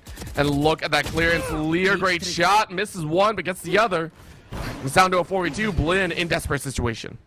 Yeah, knowing that the player's already here, you've gotten the call that somebody was over towards tunnel, but even then, one other player was knocked down. You're just looking to get damage off. You're looking to get the holes there towards the outer edge of the site. And knowing that B is completely under control. You got Cypher utility, you got cages, you got trips just scattered all about.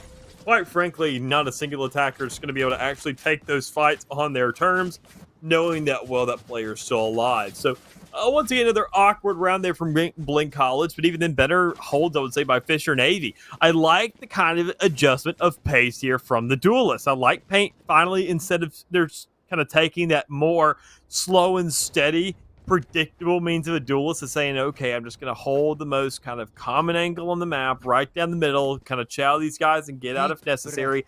Actually taking the fight to them in their own spawn and pushing from one side to the other. Just kind of speed things up and once again put Blinn College on their toes and say, look, make a decision, push out, or so help me God, I'll make sure you're down before you can even think. Sometimes thinking isn't the call, but knives are out. Goes the wall. Paint realizing they're in a bit of a dangerous situation. This feels like full push, and it might be. It's going to be a snap. Caloric finds Teague, but the op is still not spotted. And now the snap comes out. Paint was ready with the team. Flushing everyone out to death. You lose 2, but that's okay. Fisher maintain their lead 3 in a row. Big lead there, even then, big money stacking up over and over and over again. You're getting this round consecutive. These streaks start to accumulate. and you're carrying over the operator as well. So economy looks fairly even across the board. You have at least 2 rounds of leeway to kind of continue these purchases. Blinn College has already hit themselves at a 3-point margin. So, I mean, everybody is at least looking at something here on the field. They're happy with what they got. Nobody can really be disappointed with this half so far.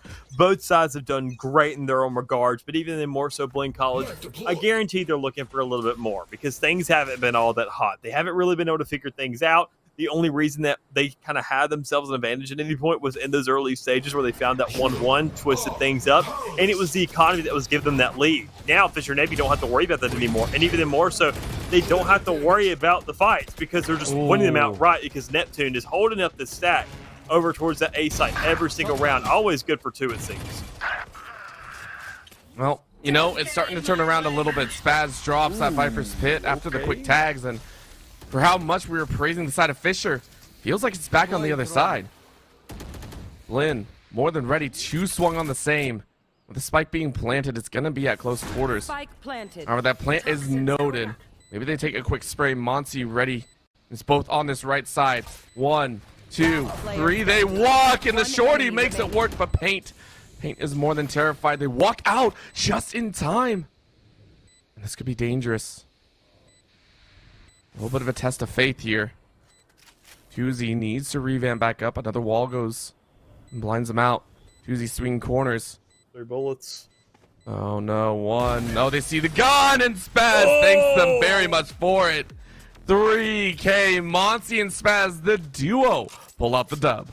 You get that call on the player's 26 health. I mean, you are sticking that spike, right? I mean, understanding that the Viper's Pit's down, they're going to be forced to fight you at some point or another, and they just don't have any health. They're going to be hesitant.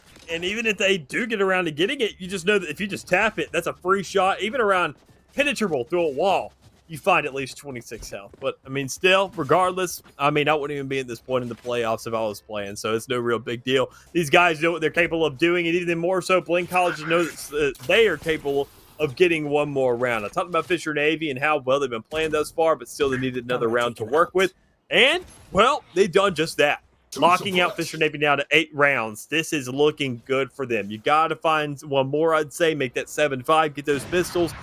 But, as we said earlier, the economy, Fisher Navy, you're not going to get a free round of this half, quite frankly. Seeing the economy and how it's kind of panned out for them so far and the amount of guns they've held on in their successful rounds, they're going to be carrying these things up until, well, the end of the half. The conclusion will all come together with nothing but rifles facing each other. But as it seems right now, all the rifles are favoring the side of Navy once more. I mean, Fisher just wrapped them all up. The net was cast, and Blinn fell right into it. Vogue trying to fight back. I mean, how much are you actually going to get? Paint more than ready for it. As he said, no free rounds, but that one didn't feel free. Fisher pressing their net wide and get 3 alive. 4 ults in the pocket. Blinn worried. I mean, they're going to try and buy up. Thanks. Very little in the pocket, though. I think just maybe 2 rifles. Okay, so they go ahead and get the marshals as well. So 3? Okay. I mean, 3 shots to the body, that'll work. But Vandal in Giovanni's hands. See what they can do. Fisher more than comfortable right now. This marshals are the only thing you got. So, I mean, better that than nothing. Even as we mentioned earlier, hell of a lot better than sheriffs. Knowing the range on this map and what it's asking, so you got to find something that'll get the job done at every range rather than just kind of a one-shot point up to a particular range. But the biggest thing I think holding Blinn College back is going to be these ultimates. I mean, 2 to 5, you can't really aggress too much. You can't overextend. You know that they're going to have so much to just kind of throw at you. And you got to give admiration where it's due to the side of Blinn College for just getting the Hunter's Fury off, saying better late than never. And really, I mean, that's the biggest thing that you're thinking about. Can you get something off that? Well, you didn't find anything off the Hunter's Fury. Nothing now off that Marshal. Nothing off another Marshal. You do find one eventually. I mean, that's only a consolation prize, if you will. Neptune ready with 1, and Spaz. I mean, you're spotted. There's not much you can do here. Getting caught out. It is going to be that 8-4 calling. As Fisher are looking better and better.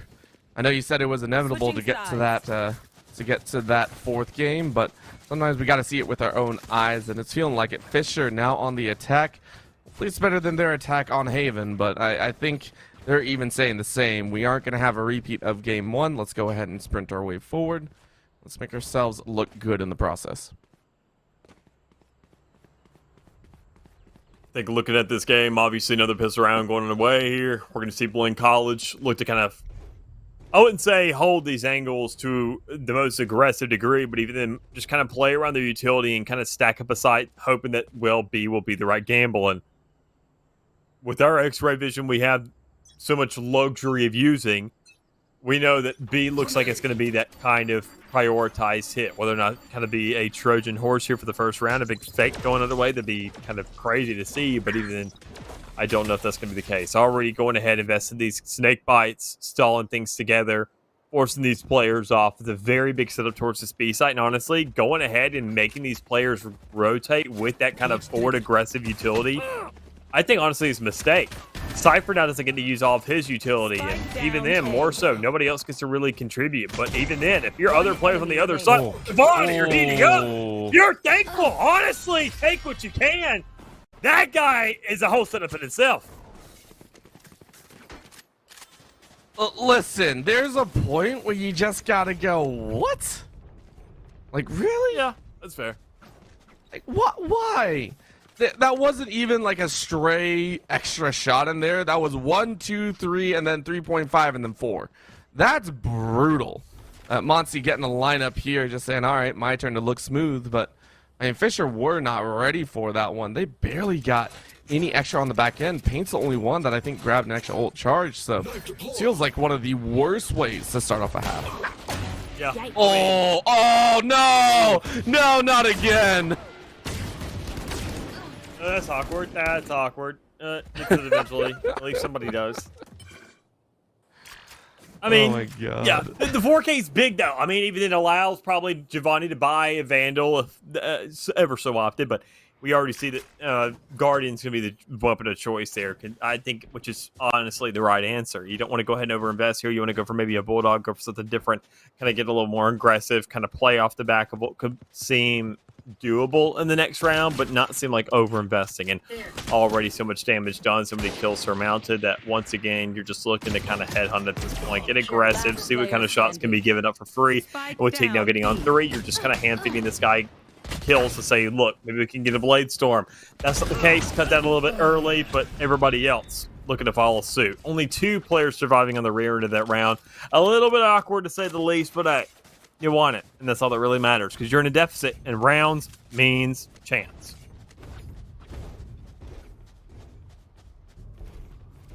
Always feels good. Fighting their way back. 2 in a row so far. Ooh, and Teague walking with that up. Okay. Bottom frag looking to turn it around to top frag. I can see it. Fisher, though, ready with an answer of their own. Vandals are out. Heavy push over there on heavy. On side of the cannon edge. Going towards that elbow and trying to flush into B. If they can, that's good.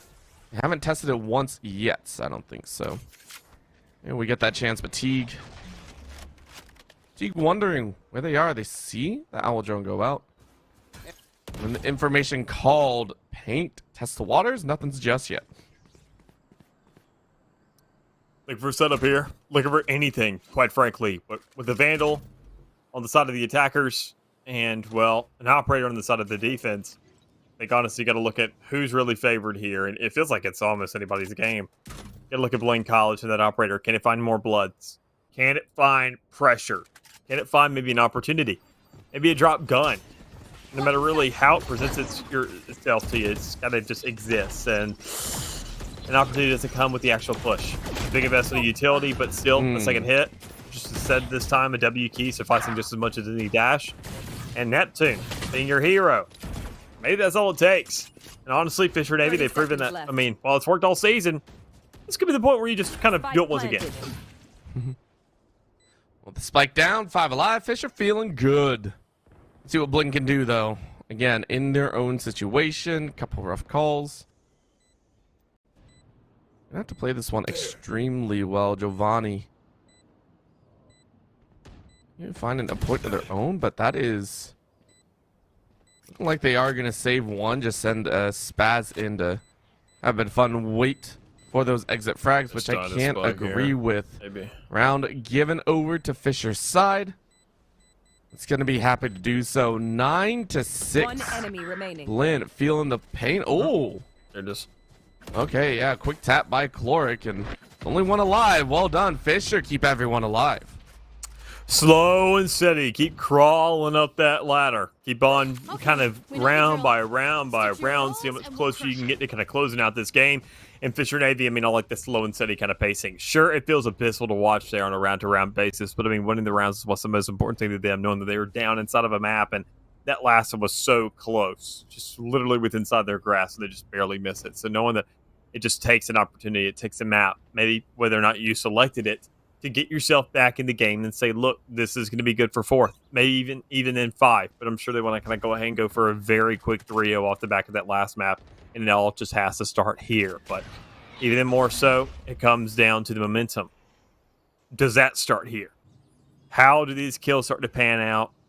Where your players find these opportunities? Who's starting to light up the kill feed? Who's starting to look like they're on fire? And, well, I still feel like that's just kind of everybody. I don't feel like anybody's had any particular plays. I mean, sure, Vogs had their opportunities here and there, but even then, I mean, your duelists, you're looking at them because they have the operator, obviously, but even then more so, I think, honestly, Neptune has been that player to really step up in this map and say, look, in the initiator role, we've needed them to kind of do something here, be that all-encompassing guy that can do it all, and, well, they're looking to get closer and closer what looks like every single round to being that person. Love the fact that you pointed out that taking a look at Vogue and the rest of the crew, it feels like there's someone that could, and we're waiting. It's because these players have each had moments, right? Glimpses, these short periods of actual excellence, it feels like. That was not it, unfortunately. Spaz walked straight into gunfire. Paint fell behind. Giovanni waiting for a chance. Fatigue sets him down. Giovanni drops into the crouch. Fatigue sets Chloric alight. And Teague is feeling great right now. As you said, though, we need consistency. And right now, there is not that piece. Teague will now fall. Monsi follows behind and gets Tuzi. Monsi goes ahead and picks up a teammate. 3v1. Spike is down. Neptune. You called him out earlier. They need more than just one really good round. Unfortunately, they won't find the immediate second round to the side of Blinn. Yeah, good hold there from Blinn. Just going ahead, keeping eyes on those double doors. Even then, it's always a gamble to even push that in the first place. You can see the X is already going ahead, taking place from that left side of A side, even there towards the backup side. Barely any real emphasis on the actual main entry. So, obviously, they made the hit. They found the space, but they didn't actually clear out the site. I mean, we even saw it there. Holding that operator on the outside of the map. Teague just finding shot after shot after shot, keeping that pressure down, and knowing that, well, no matter what avenue you start to take this A site from, that's the power of the operator on a map like this. It's going to have a long lineup. It's going to have some ranges, and better yet, it's going to have wide open views of playful spaces to take easy shots. But the next round is what we're looking at. We're seeing 7-9 now on the scoreboard. Blinn College on a little bit of a come up on this half, now being 3-1 in terms of ratio, and that's going to be this, even in a better ratio of what we saw in that first half. So if they can kind of replicate this, we may see them hitting that 10-round margin first, or better yet 13, because, well, that's all that matters. But now, sitting at it, Fisher Navy with an old command coming out, they're looking to go ahead and create a little bit of a stall because, well, they want that A site. They know they can push things up. They know they can get that space. But it all comes down, once again, have you cleared it? And that X button's a pretty easy way to just kind of go ahead and keep that as an afterthought. Just, Enemy. yeah, this is what I want to do. Owl drone taken away. Giovanni waiting off on the wings. Sees one on the edge of pyramid.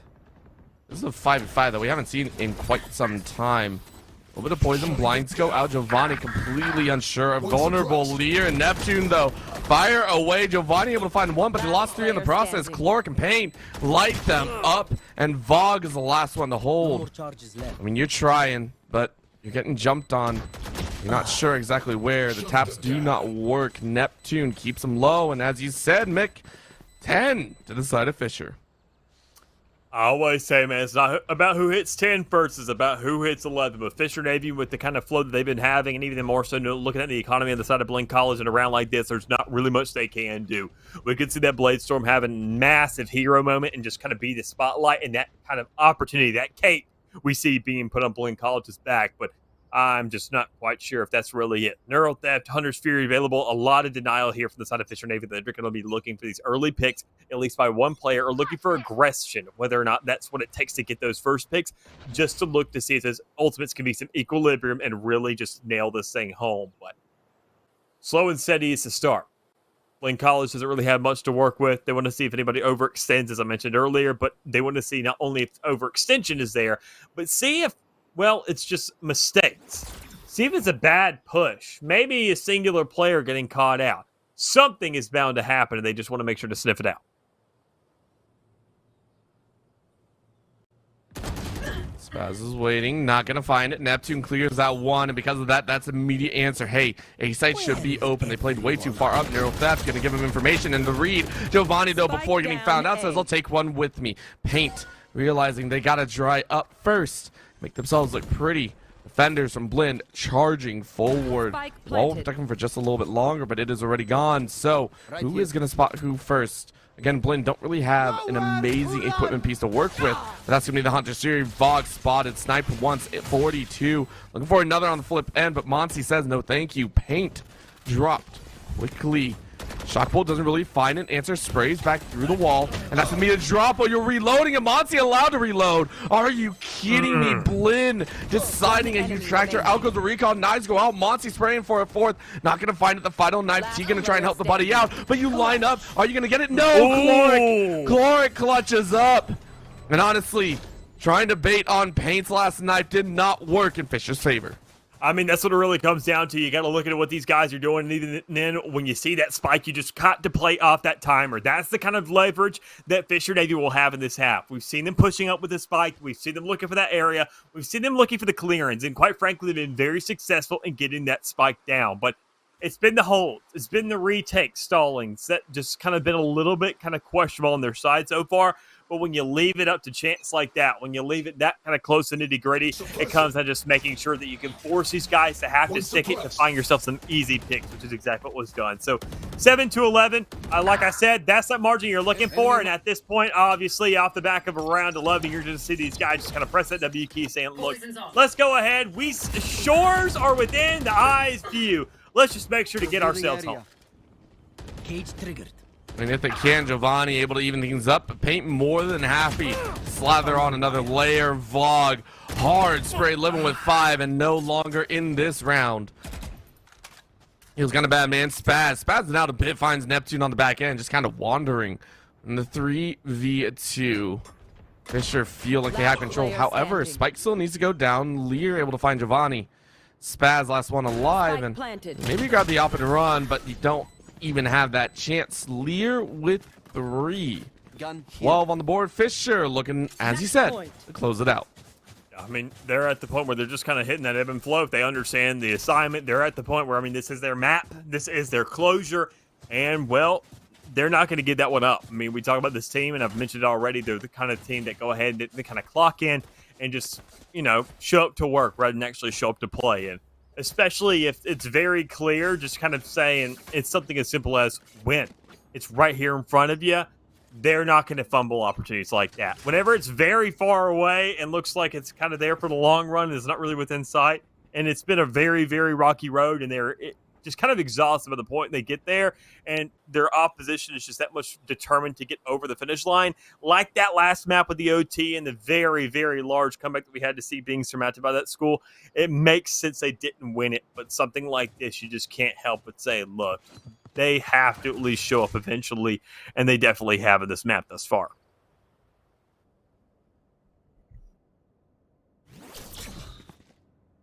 Just one more step. One more step, and they will take this map. They'll be quite happy about it, too. However, Blinn don't feel like they want to give it up too easily. This is by far one of the quietest starts we've had to a round in this half. Blinn are not taking any chances. Lineup set. Gonna send it over the wall. What do you see here? Multiple pieces here and dropped right on top of Vog's head. Deeply done to flush him out. Now they got to run, but Vog was ready. Only gets one, though. Nothing more inside that cage. Monty with on his fury, able to spray down. puts it to a 1-player advantage. However, Fisher were able to get behind the post. But look at the rotate. Look at the call out here. Monsi finds another. Fisher may have met their match. 2v4. Flank from behind is not going to be nice. As Spaz with a single Stinger and Classic is not going to be able to do too much. Clark, though, able to wipe out 2 in the blink of an eye. It's dangerous. Lear. Here wants him. Monsi on absolute death's door. He needs Spaz to step up. Are you going to bait? Monsi looking at the shoulder and spotted, but Monsi gets the kill. Ooh. And that's a 4K. Monsi stepping up once again. I know you were talking about some of the other players, but Monsi has been a staple here for Blinn. It's not over till it's over. Yeah, been good for kills every here and there when it comes around to the rounds, when not really too many actual hero plays until a scenario like that shows up and you're saying, while they may be close, we can't give it to them for free. And that's really what it comes down to. Just kind of looking to stretch these guys out for the long run. Look to wear them out. Play the entire game. Play the entire series at as best you can. And just see what comes in your direction. And already around like that, a little bit of saving grace. Just saying, look, we're not done just yet. Once again, I don't like bringing in personal experience too much because I can't say I play VALORANT all that much. But came back in a ranked game 6-12 today. So if I can do it, playing as a duelist when I'm an initiator in a main, hell, I think Blinn College is very much capable of doing the exact same thing. Get out of See if my they can way. both sit up. One at a time ain't enough. You need to get a few in a row. Giovanni ready with that judge. Locking him down, sending him to court. But now you're trying to find a corner to actually work with. And the mount should be heard. Oh, look at that flank. Once again, this is something that Blinn has been doing for the last few rounds, making sure that they've been in appropriate position. Toxins going up. Slow push behind. Fisher still wondering. If they decide to rotate, it's dangerous. A minute left on the clock. Need to make a decision. Blind goes out. Multiple shots from Giovanni. He needs to reload. Fragment not going to find anything. Clark knows they're there. There's a chance to take a look behind. Teague knows they're coming. Shots go out. Misses. Oh, that was the flank that could have turned the tides. And it's not going to work. Caloric realizing that they are now locked. They are the lurk position. And they're going to haul butt with the rest of the team. Just stalling and stalling and stalling. See what they can do. Throwing at knives, nades, seconds flashes, drones. Doing whatever they can to just kind of make this job more difficult. But already the one thing that you're seeing that's kind of just makes sense finally is obviously the overinvested towards A creates a dispersion of players to go ahead transition towards that B side. Nothing you can really do here. Spike will be trying to go down or at least be attempted there towards the end, but nobody's going to be there to really pressure it, shut it down, and find the immediate exchange. Is Fisher Navy. They found themselves the chaos. The rotations are working actually in their favor, if anything, surprisingly enough. And with the Viper's Pit, I'm surprised they didn't pop it just to kind of say, let's nail this thing in, put that pressure down, put this kind of scenario where he just can't do anything. But Spaz, still, you can even see he is just hectic as ever. Can't clear every single angle and can't keep the map rolling. It's Fisher Navy equal out this entire series, going 1 for 1. That was, I have to say, a much better look from Fisher's side, right? Yeah, like, all I right, have let's to see agree. it. Let's see how we work things out. And on the attack, it looked great. Again, on the defensive, though, we saw them feel much more comfortable. And maybe that's map difference, right? Maybe you sit there and say the map was the difference. But either way, Blinn had some amazing moments. And we're seeing it, right? Monsi coming out here saying, Simon says, sit down at points. Unfortunately, can't say it for every round as much as you wish. Yeah, and even then, I mean, obviously, as you mentioned, Fisher kind of hitting their stride a little bit, kind of feeling themselves, obviously, on Breeze. This is their map. And they just look better in terms of a round-to-round basis. We didn't see too much kind of back and forth, clutch scenarios. It felt like on Haven there was a lot of maybe 1v2 kind of left kind of situations or 1v1s kind of areas, but it felt like a lot of these rounds were a lot more definitive. 3-4 players kind of standing on the end of it, able to kind of carry those guns over. Sure, there's a little bit of a rocky road to start things off, and the economy is always a little bit weird on this map, considering that with how viable Guardians and Marshals feel, you always have those questions linger in the back of your minds if you just kind of want to purchase those for the heck of it. But, I mean, that's the game of Breeze. But Fisher Navy still to kind of have a margin like that. Should obviously, anything's better than overtime. And, well, honestly, rather than 13-11 to 13-9, still not all that shabby considering of what we saw in that first map, that it could have been a heck of a lot closer, and that you don't even give them double digits is impressive in its own right. And with that, we're already seeing the speed up as well, right? We're seeing the teams start to get their cars red. You said by map 3, it better be at 60. We'll see who's reaching or beyond because we're about ready to hit that Autobahn. Let's go ahead, go to a break. Bind is next here with the Fisher versus Blinn matchup here in the Legends Grand Finals. Don't go anywhere.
Once again, we are back, just entering the on-ramp here as teams are now fighting in the Yellow Legends division. It is in those finals, and I mean, Mick, we talked about it before. We needed to see Blinn come out with some fire, and they did. It went to OT once again. It was straight up an almost exact copy of their first matchup.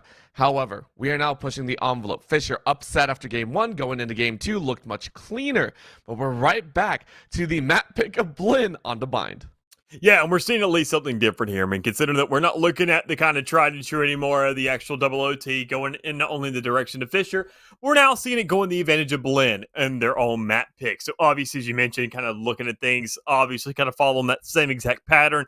They should be winning a map like this, but I mean, considering the kind of margins they had in that first half, we're hoping maybe by a larger margin where they're like looking actually pretty comfortable in their own map pick instead of kind of keeping things in a pretty close, teeth is shredding scenario. But all things considered, Bind is a much different map than what we're used to of these other two. Those last two maps, it felt like we were kind of dragging things out for the sake of wages, kind of playing things by the hour. But now, as it feels on Bind, this map is no joke. The compositions are going to be just as kind of panned out as what we saw in the last two maps. More than likely, probably another chance for a mirror composition, if anything, with the Brimstone, the Viper. Probably your duelist is going to be that Raze. Your Initiator is going to be that Sky, and then, well, your Sentinel's going to be more than likely a Chamber or a Cypher. That's your only real differentiation that we're going to see. But this map is 0 to 60, 0 to 100. As you mentioned that on ramp earlier, you're going to be seeing players go ahead, speed up, putting the pedal to the metal in a scenario like this, because this map, there's a lot of choke points. There's a lot of speed that's required out of them. And even then, those teleporters allow you to kind of get from one side to another. If you need to make those transitions, a lot faster. Not just a lot faster, a lot more entertainingly, because we've seen teams play around those teleporters very nicely, whether it be to bait out opponents or, cause a little bit of chaos. It can get silly. And at this moment, I feel like Blinn are more than aware that they were going to run the gauntlet here. We were going to get a map 3, obviously, but I think they're also planning for that map 4, map 5. Give a little bit over there on map 2, on that breeze. They didn't look fantastic, but Monsi is someone that we've seen step up again. And now I'm curious, right? You talked about Fisher's side. I feel like everyone on that end was able to kind of kick things up an extra notch. Let's see Blinn do the same. I don't want to see teams falling to the wayside. I want to see them really packing on that punch. So let's see it. Blinn on the defensive, are ready to go. And keep in mind, I believe all these teams actually chose this whenever they were ready to go. They each team was opting to swap sides each time and stay on the defensive, which may or may not give us a little bit of understanding of what's going through their minds. Yeah, looking to kind of create themselves some relevancy early on, looking to kind of bring the pressure and be that aggressive there on the second side. And be on the attack, it feels like a luxury at this point now. You're hoping to kind of make the most of it, and that puts the ball in the court of the attacker side early on. Blinn College kind of being the ones opted to have a scenario like that and a map like this. So on the defense, you're looking to kind of just look for these pistols, maybe kind of get an extra couple rounds, find at least maybe 3, 4. 4 or 5 is obviously optimal, but I mean, still, then moving on to the attack, you were just going ahead, pressing that W key and just shoving your gun in their face. And well, you don't get an opportunity like that early on, knowing that these players are kind of rotating, playing really slow. A flank from this raise could go ahead and create something, unless Tuesday obviously hits a lot more accurate shots towards the head. That feels good. Fisher already starting off with a good sign there. You're reloading and still get the kill. Feels pretty dang good. So, see what more they can do here. Cloric sending the spike back, realizing that this hookah side could be very dangerous. But look at this, a 4-1 push. Long be long. Be a little bit of a blind if they wish to play it. Bird goes out. Or no, the Trailblazer is going to work its way. Now that forces 2 into the back corner. Because of that, it is easy work. Fisher corralling Blinn into a corner, and the Pirates all wrapped up. Yeah, and the explosion just getting on the site, able to go ahead and kind of keep all the players of Blinn College just completely contained within that shrapnel. Able to go ahead and find that collateral damage, cutting off these guys one by one. And even then, whether or not it be in a simultaneous effort, speaking of simultaneous, we're going to see a swing by 2 players at the same time, just going ahead, resulting in their death by Cloric, looking for 3 early on. So good lookings there. Even then, you get that player to kind of light things up, give them a Vandal, feeding those kills to the next round. You can maybe look at a tour de force for the 3rd, but even then, a Vandal to work with in a round like this, and then maybe a pass up on the next one.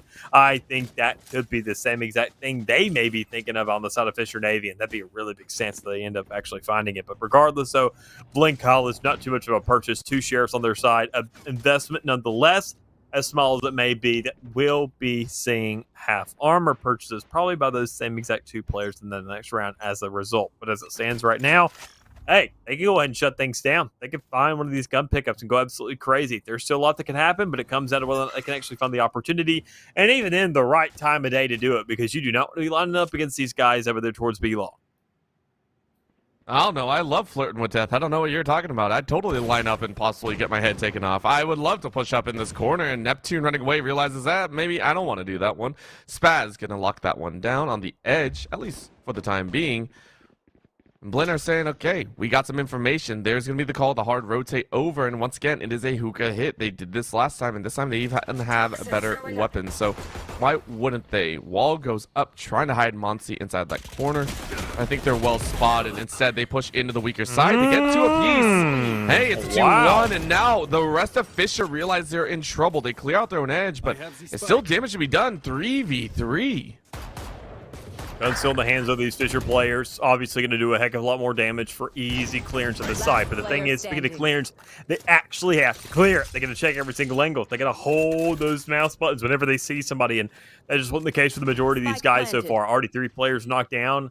It feels pretty easy to pick up a gun, considering there's an entire pool of them available towards B long, but none of those guns are going to be a Vandal or a Guardian, because you see these guys, those two big shooters, are going to be sectioned off towards the spike, using that as that defensive maneuverability and easy little setup. So talking about setup stuff, feels like we're set up here for maybe a third round, a very big one by Fisher Navy. I talked about the tour de force that was available, whether or not that Vandal would have any kind of effect here, and honestly, only being one off, that's an ult point. If you end up getting that, you can pick up maybe an ult orb somewhere, toss that Vandal over. You got 3 players with legitimate guns at that point, and you're just hoping once again for an overextension, maybe Blinn College, looking to kind of change at the pace a little bit, get aggressive, and maybe kind of bring the fight to you. But honestly, that Vandal, nobody's going to chow you there towards the likes of B long.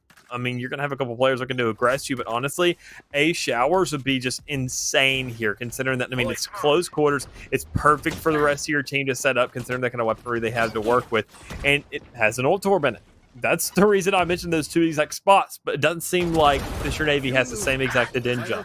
They're going to look to swap things up and say, look, we know that they probably think we're going showers as well for the ult orb, and by that exact effect, we're going to go on the opposite side of the map where they just don't expect it.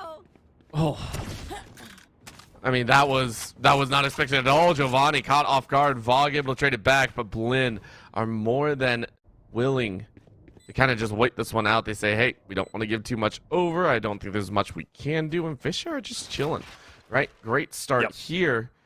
Blinn realizing they messed up, yes, but it's not the end of the world. They face off against worse. Main thing, can they find any more exit frags? What else can you find? There's one lurking behind, back in your own spawn. Monsi realizing this could be a problem. Neptune ready to creep around the corner. 3, 2, 1, dip out. Shots go out. Tap 1, 2. Neptune takes him out, and Blinn just like that lose another weapon in hand, and that is not going to feel nice. Fisher 3 in a row, hitting that stride. Yep.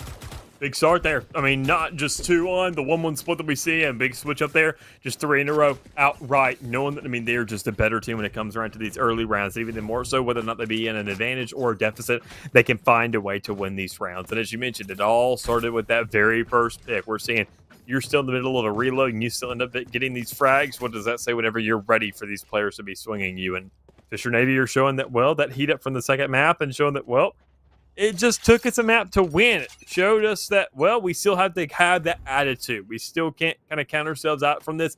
The first map was unlucky. Second map was business. And ever since then, well, quite frankly, you're clocked in for work and you're not done till the job is over. So looking at it once again, another round of going away. Blinn College doesn't really have much to work with. Fisher Navy probably has all the time and all the space in the world to kind of push things up for free, considering the guns they got to work with.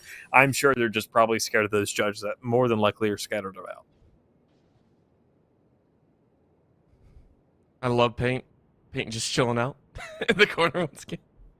As you said, the guns are spread out nicely for Fisher. Blinn wondering exactly what they're going to do with some of the weapons that they've adhered to. Giovanni waiting off on the wings. Monsi getting the first shot, but Clork and Paint more than understanding what will happen. Calling them out where they stand. Such a doozy. Toozy says, nah. Fisher, they knew what was going to happen coming into this round, and they play appropriately, flushing out lanterns. I mean, Monsi, though, allowed to get one more, and only 86 health. I mean, that's good. That's fresh. You put yourself in prime position. Blinn, 2v3, not impossible. However, Monsi chasing hard. Guardian pops off a few rounds, doesn't get any damage, doesn't get any hit reliability. That means Lanterns is that call. Vog ready to rush with that Phantom if you wish. Looking in that right corner. Who do you see? You get one. Looking at the arm. You don't see him in time. Lear finds the kill.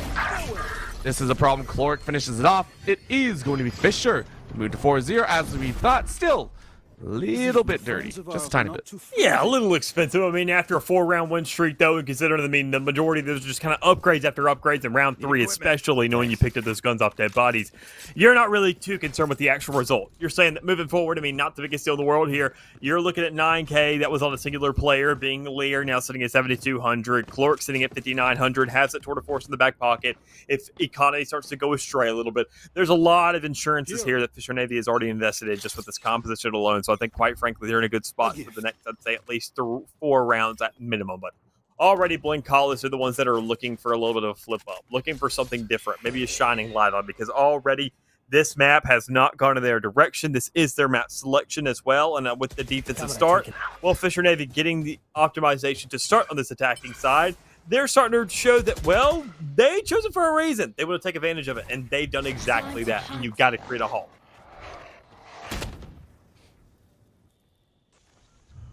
Fisher testing the waters. I mean, they found so much success on this B site, by the way.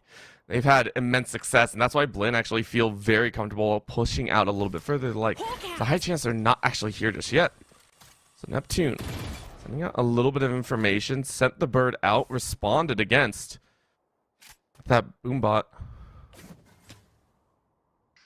Nothing else, really. You can see here, now it comes the Seekers.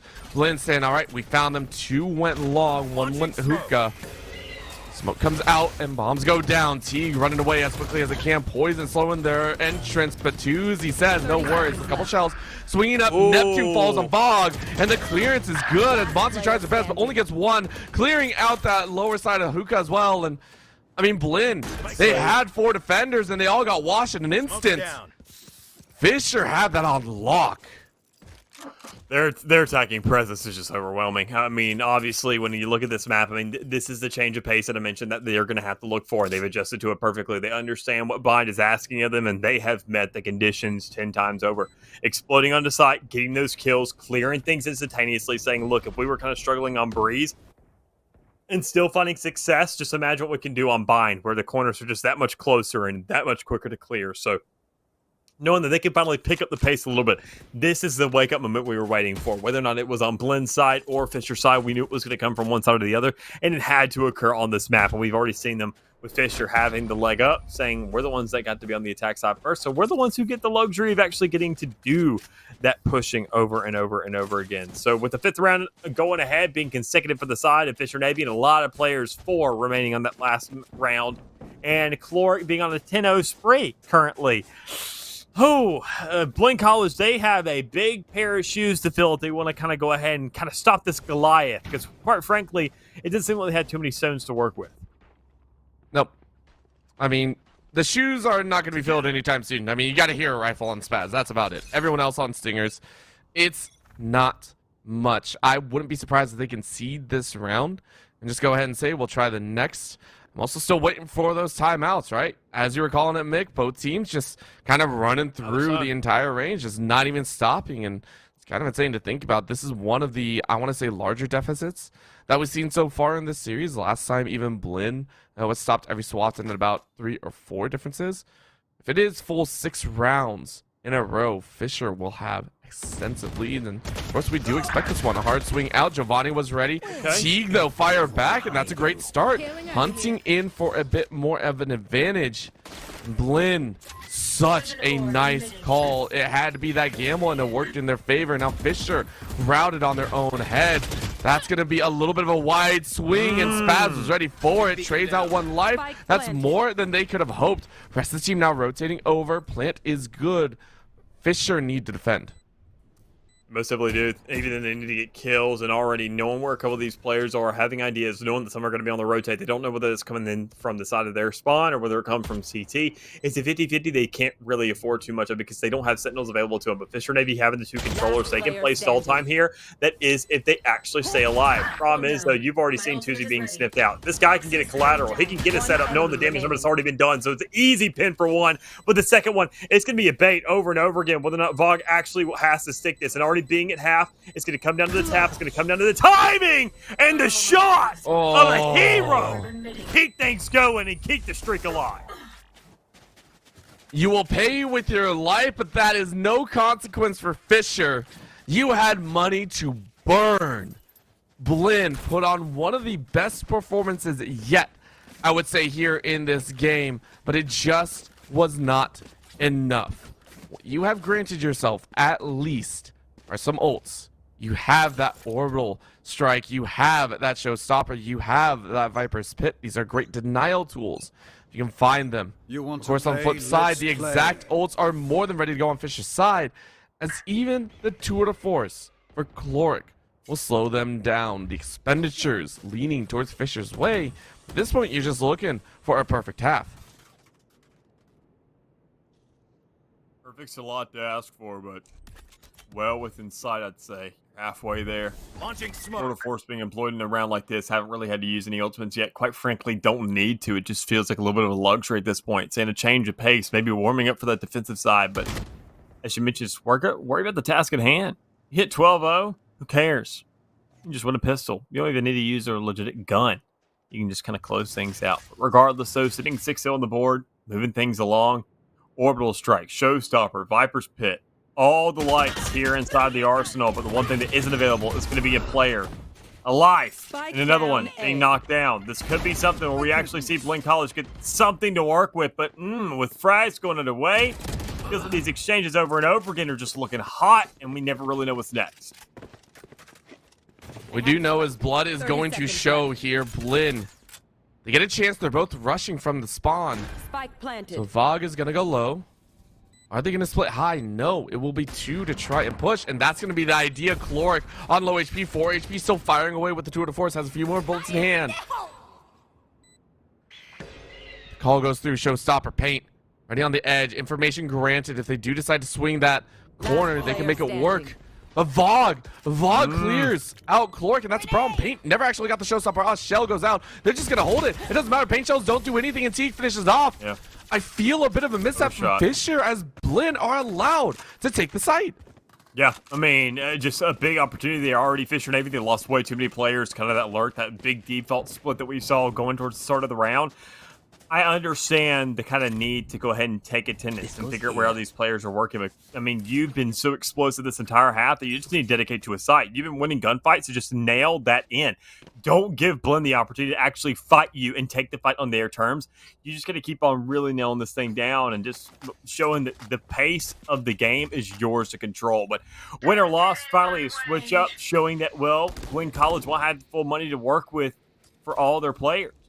Because of that win streak, that loss streak, now being dissipated completely and looking for the switch up. It's only the 2 players that survived that last round to get anything to carry over with into the next one.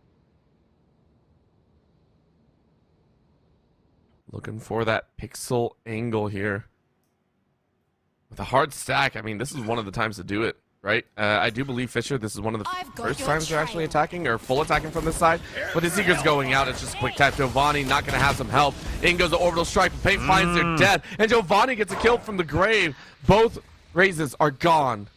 And Blinn realizing that this is going to be a challenge around the corner to go. Monty is now dead. Caloric says thank you very much. That's an old gun. No other chance to work with. Seekers on the defender's side are going to go out as well. And Fisher denying their lives. Neptune finds Teague. Orbital Strike only delaying the inevitable. Lear walks away, gets the kill. Neptune says hello. Spaz walking into death's door as a singer can only sing so much. It is 7 to finish as Fisher look to take extra rounds. Not guaranteeing themselves an advantage on the half, no matter what worst case scenario, but I don't think they're done just yet. Looking at the eco from the side of Blinn College so far, they don't have much to work with.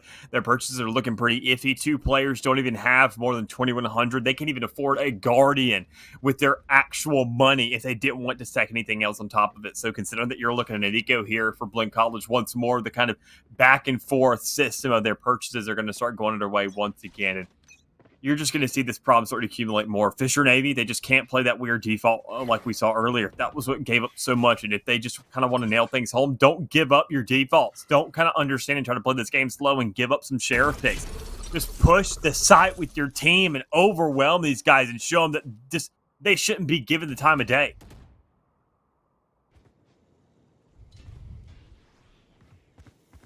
For right now, still slow and steady. As much as you want to see the push, Mick, the teams don't. At least now they do, and Blinn giving a lot of leeway over. Lantern flooded with 3. Fisher, though, going to check their corners. Paint sends a paint shell out, and that's going to find a little bit of a kill. Neptune pushes them back, and it's just clearing them out like nothing, like herding cattle, if you will. Lear grabs another onto their mirror matchup. Giovanni sends Neptune to the grave, and I mean, there's not much else, right? Blinn just looking for exit frags. Fisher feeling very much in control. Yeah. 4-1 already. Knocking players down. Giovanni, the only one with a real gun to their name in a round like this. And that's a luxury they've already bestowed to themselves that they've earned. But not a luxury they want to probably carry into the next round. Knowing that gun's going to be purchased anyways, you want to see if you can make things expensive for the other side. But I can't help but just respect Fisher for knowing that, I mean, we're not going to try this. We don't need to rip this gun out. They're probably going to kill themselves. They're going to worry about the economy and try to keep it fair with the rest of the squad, so they may die in the meantime, but still, that Vandal ends up actually staying up and carrying on into the net. Still not the best buy to work with, but still everybody else is now on par, has that semis, that kind of rifling, and, well, while it may be a sacrifice of armor for some, it's still a comfortability factor for everyone, knowing that they have a legit fighting chance to get those one-shot headshots, just like we've seen Fisher Navy be so consistent with thus far.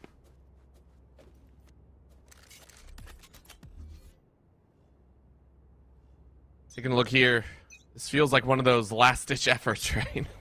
Blinn buying up here. This is their second to last gun round if the econ still falls through. Fisher willing to play a little bit fun. That'll be the satchel in. Can't really find much. Got shot along the way. Good taps from Blinn to find the entry on that duelist. Not going to be the full kill. Found my wire. Misinformation given. Vogue ready to walk forward. Chase on death. Oh my Lorik, God. though. Lorik's feeling it, man. Easy taps. Knew they were going to come through the teleport, and that opens up a whole can. It is death beyond death, as Blinn have one alive. It's so impressive to see what Fisher Navy's doing in this game. I mean, in the last one, it was Neptune. In this game, now it's Clork. I mean, everybody's taking their turns, not just for hero plays, but just being that guy, quite frankly. Just absolutely disgusting. Seemingly doing it all, and it's more expected out of a chamber, I'll admit. But, I mean, regardless, just knowing, I mean, you're setting this guy up to be facing 2-3 players, throwing him into the scenario, saying, you are going to die, and saying, nah, I'm just playing. I told him that just to make him think he was going to, because quite frankly, I mean, this man has seen it all at this point and just continues to be an absolute menace to anybody who matches him in a chow.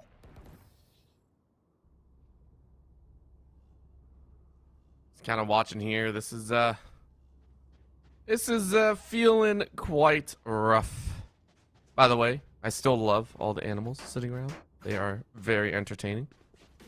Lorik, though, sitting at the top angle, 15, 2, and 1. The one that you praised before, players stepping up left, right, and center. This feels much more like the Fisher that we've seen throughout this tournament. Playoffs here, they felt strong, and we get another chance.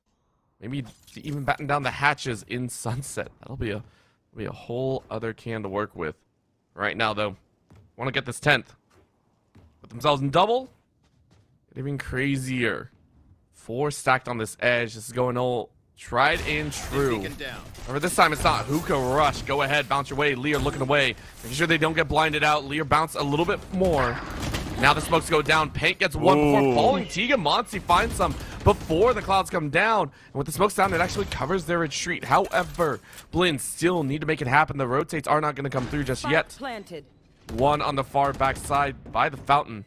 But there is the Cypher rotate. 2 on the back end. Blinn hoping to get a good chance, but shots go out. Neptune slowing them down. Dance of Death waiting for the rest of the team through the door. It's going to be a problem. Neptune steps up, and Giovanni takes advantage. Down the wall, Tuesday finds Bog. Down to a 2v2. This is the closest Blinn are going to get. They need to play this one nicely. Lear finds Monty's life. Still behind, of course, but that'll be Giovanni, and T pieces it out. 1 left alive as Blinn wiped the brow. It is 9-2 being the score. Teague still yet to hit double digits, puts themselves at 8-2. Still, the game comes down to this economy. You're going to see barely a Last buy come round through. At least before the Giovanni doesn't switch. have anything to work with, or didn't to a certain degree, but still has something now. Good stance at least by everybody. Go ahead and find this equal exchanges. But once again, kind of a big fumble, I'd say, by Fisher Navy. An overextension by a singular player, giving a Vandal over, and just kind of playing those dominoes. Because, I mean, Fisher Navy, it comes down to giving an opportunity over.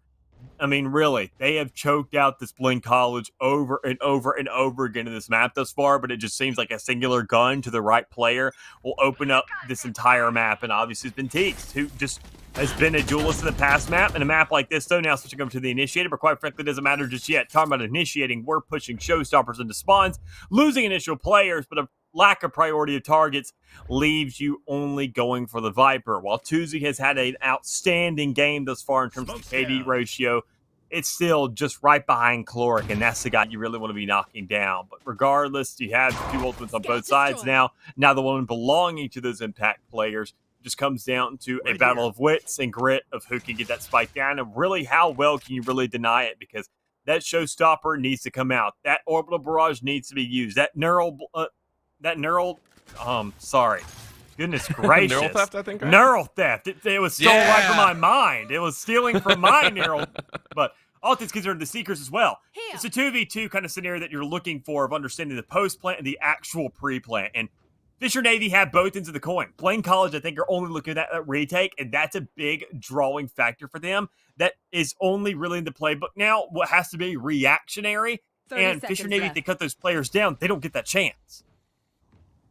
They will not. It will be a fast push with 20 seconds left. And you're just waiting for it. Orbital Strike goes in. Paint is going to open up. And that's a two-piece showstopper. Stops them in their tracks. They say, no, 9-3. We want to make it our own. One left alive as Blinn lose the entire spotlight. And it is death. Galore as Caloric finishes them off. Fisher will end the first half at 10-2.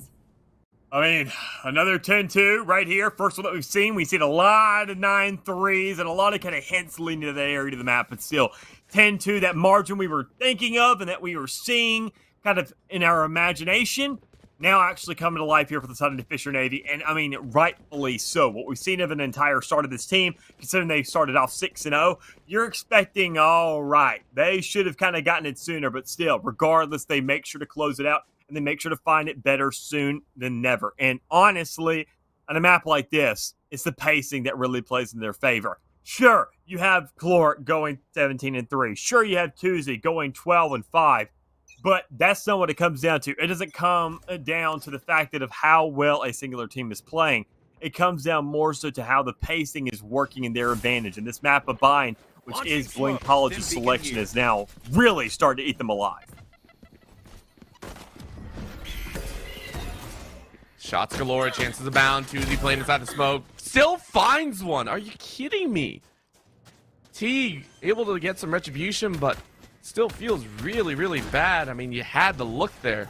It goes down though. Blinn gonna fight it out. Everyone on the other side is Fisher. Flush in from long and mid. A little bit of a different play as Blinn are gonna back their butts up. I like the collapse though. Shell goes out. Monty waiting in the corner. No one spotted him just yet. That'll be the question. Nice swing, Lear, with the right click to the dome. Teague with low HP is taken out very, very quickly. But Johnny and Vogue fire right back, but you look the wrong way. Vogue trades it to a 1v1. Vogue, can you find it? You see the head, you hear the jump, and you can't get the kill. Lear finds it out. It was messy, it was dirty, but Fisher do not care. They're going to move themselves to 11, put themselves 2 away. That's huge. Just going ahead, getting that right off the board. I mean, if you're Blinn College, you're forcing here. There's no doubt in my mind about it. You got to go for what you can. You got to make this thing look doable to a certain degree, and going for the Stingers is going to be your best play. You're on the attacking side as well. So, and I mean, that goes ahead and warrants you a little bit more leeway and aggression, considering that, well, you're supposed to be pushing with those Stingers anyway. So might as well go ahead and create an actual catalyst for your game plan. And while the weapons are what you're using, that may be the best one you got. So 11-2 on the board, knowing that obviously Fisher Navy be on this defense. I think, I mean, the aggressive push, they should understand that the force is going to be coming through. They should understand these Stingers are going to be coming into play here. If you're Fisher Navy, especially with those 2 Guardians, you play passive, right? There's, I mean, obviously there's other ways to play it, but that's the best option. Spike down B. I mean, this One is enemy remaining. this is Blinn understanding that things are not working in their favor. Tuesday, I know you said the buy Mick was there, but they were forced into this position and Vogue forced into a very dangerous spot. It's 12 for Fisher. Yep. Not much else to say. Really good one at that. I mean, just Match making point. sure that they just close this thing out as fast as possible. First 2 maps felt like an absolute drag. I mean, I think the teams can say that from their perspective. And now getting into Bind, Sunset being next, guaranteed no matter what. A possible 5th map still underway, but that's still a question for another time. As it stands right now, though, the one thing we can say for sure is that, I mean, well, as the maps speed up, the teams are starting to click along with it. And while, sure, you may have the transmissions hitting certain, degrees and hitting certain gears, some teams are matching those and some teams aren't. And Fisher Navy are the ones that just kind of seem to be ahead of the curve. You know, there are... I think Fisher's always been ahead of the curve, as that's just a spray down. Not a moment to lose. 3, 4, make it a 5 if you can. Find that last one. Monty's gonna play inside this teleporter. Unfortunately, you are now learned. You can't really do much. Glory. I love this. Get the gun. Yeah, get the gun, Monty. You're good. That's rude. That's rude. Okay, a little bit of smoke goes in. Dab your way out, Monty. You got a singular kill for yourself because that's all you're really going to have. Waiting out the last minute. Fisher, it's a done deal. Well played, well done, well collected. For Blinn, you're going to have to fire back. You are now on your last foot, last leg. Toxin screen down. For that note, I mean, as you said, this Sunset map can get very dangerous in choke positions. The fact that Fisher have already hit, I would say 60. 30 seconds left. It's a whole difference as that'll be the finisher. Defenders Fisher win. Navy close it out. In 13-2 fashion, that is the biggest gap we've seen, obviously, all day. And it's probably in the entirety of playoffs, quite frankly. I mean, even then, I'll come back with that set maybe after the break. But, I mean, that is just insane to see regardless. Know what these guys have done. Even in map number 3, as I said, I mean, there's the biggest transition, not just what these teams have to accomplish, but better yet what the map is asking of them in this third map. I mean, Bind is completely different, and obviously with those first 2 maps I mentioned being a little bit slow and steady, this is where the shift takes place. This is kind of the dark arc that we're seeing here in the entirety of the series going underway now, knowing that, I mean, things have to speed up. Blood has to be shed, and Sunset is just as nitty-gritty. It's just as close quarters. It's just as fast, and even then more so, I mean, even then probably faster considering that B site on the map of Sunset. As soon as those gates drop, you were seeing a Wild West shootout right from the get-go. And that's going to be the same result on Split as well. So no matter what, we're going to have to see the likes of Blinn College kind of wake up, understand that you got to be pushing these fights. You're going to be bringing these fights over to the likes of Fisher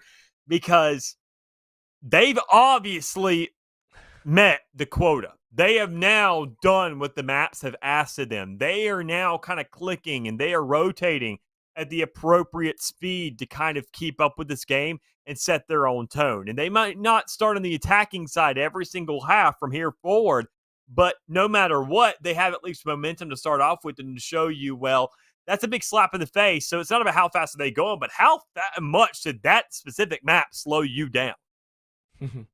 Lincoln, you'll miss him. Fisher already miles ahead, and it's time to see if you can catch him on that Sunset, get that sun behind you. We'll go ahead and go to a quick break, and we'll be back with some more NECC, this side of the Legends Division Finals. Please don't go anywhere.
Right back into the thick of things. We are set for what could be the absolute final game. Yep. Fisher, they have not dropped into the lower bracket the entire time. They have looked dominant throughout.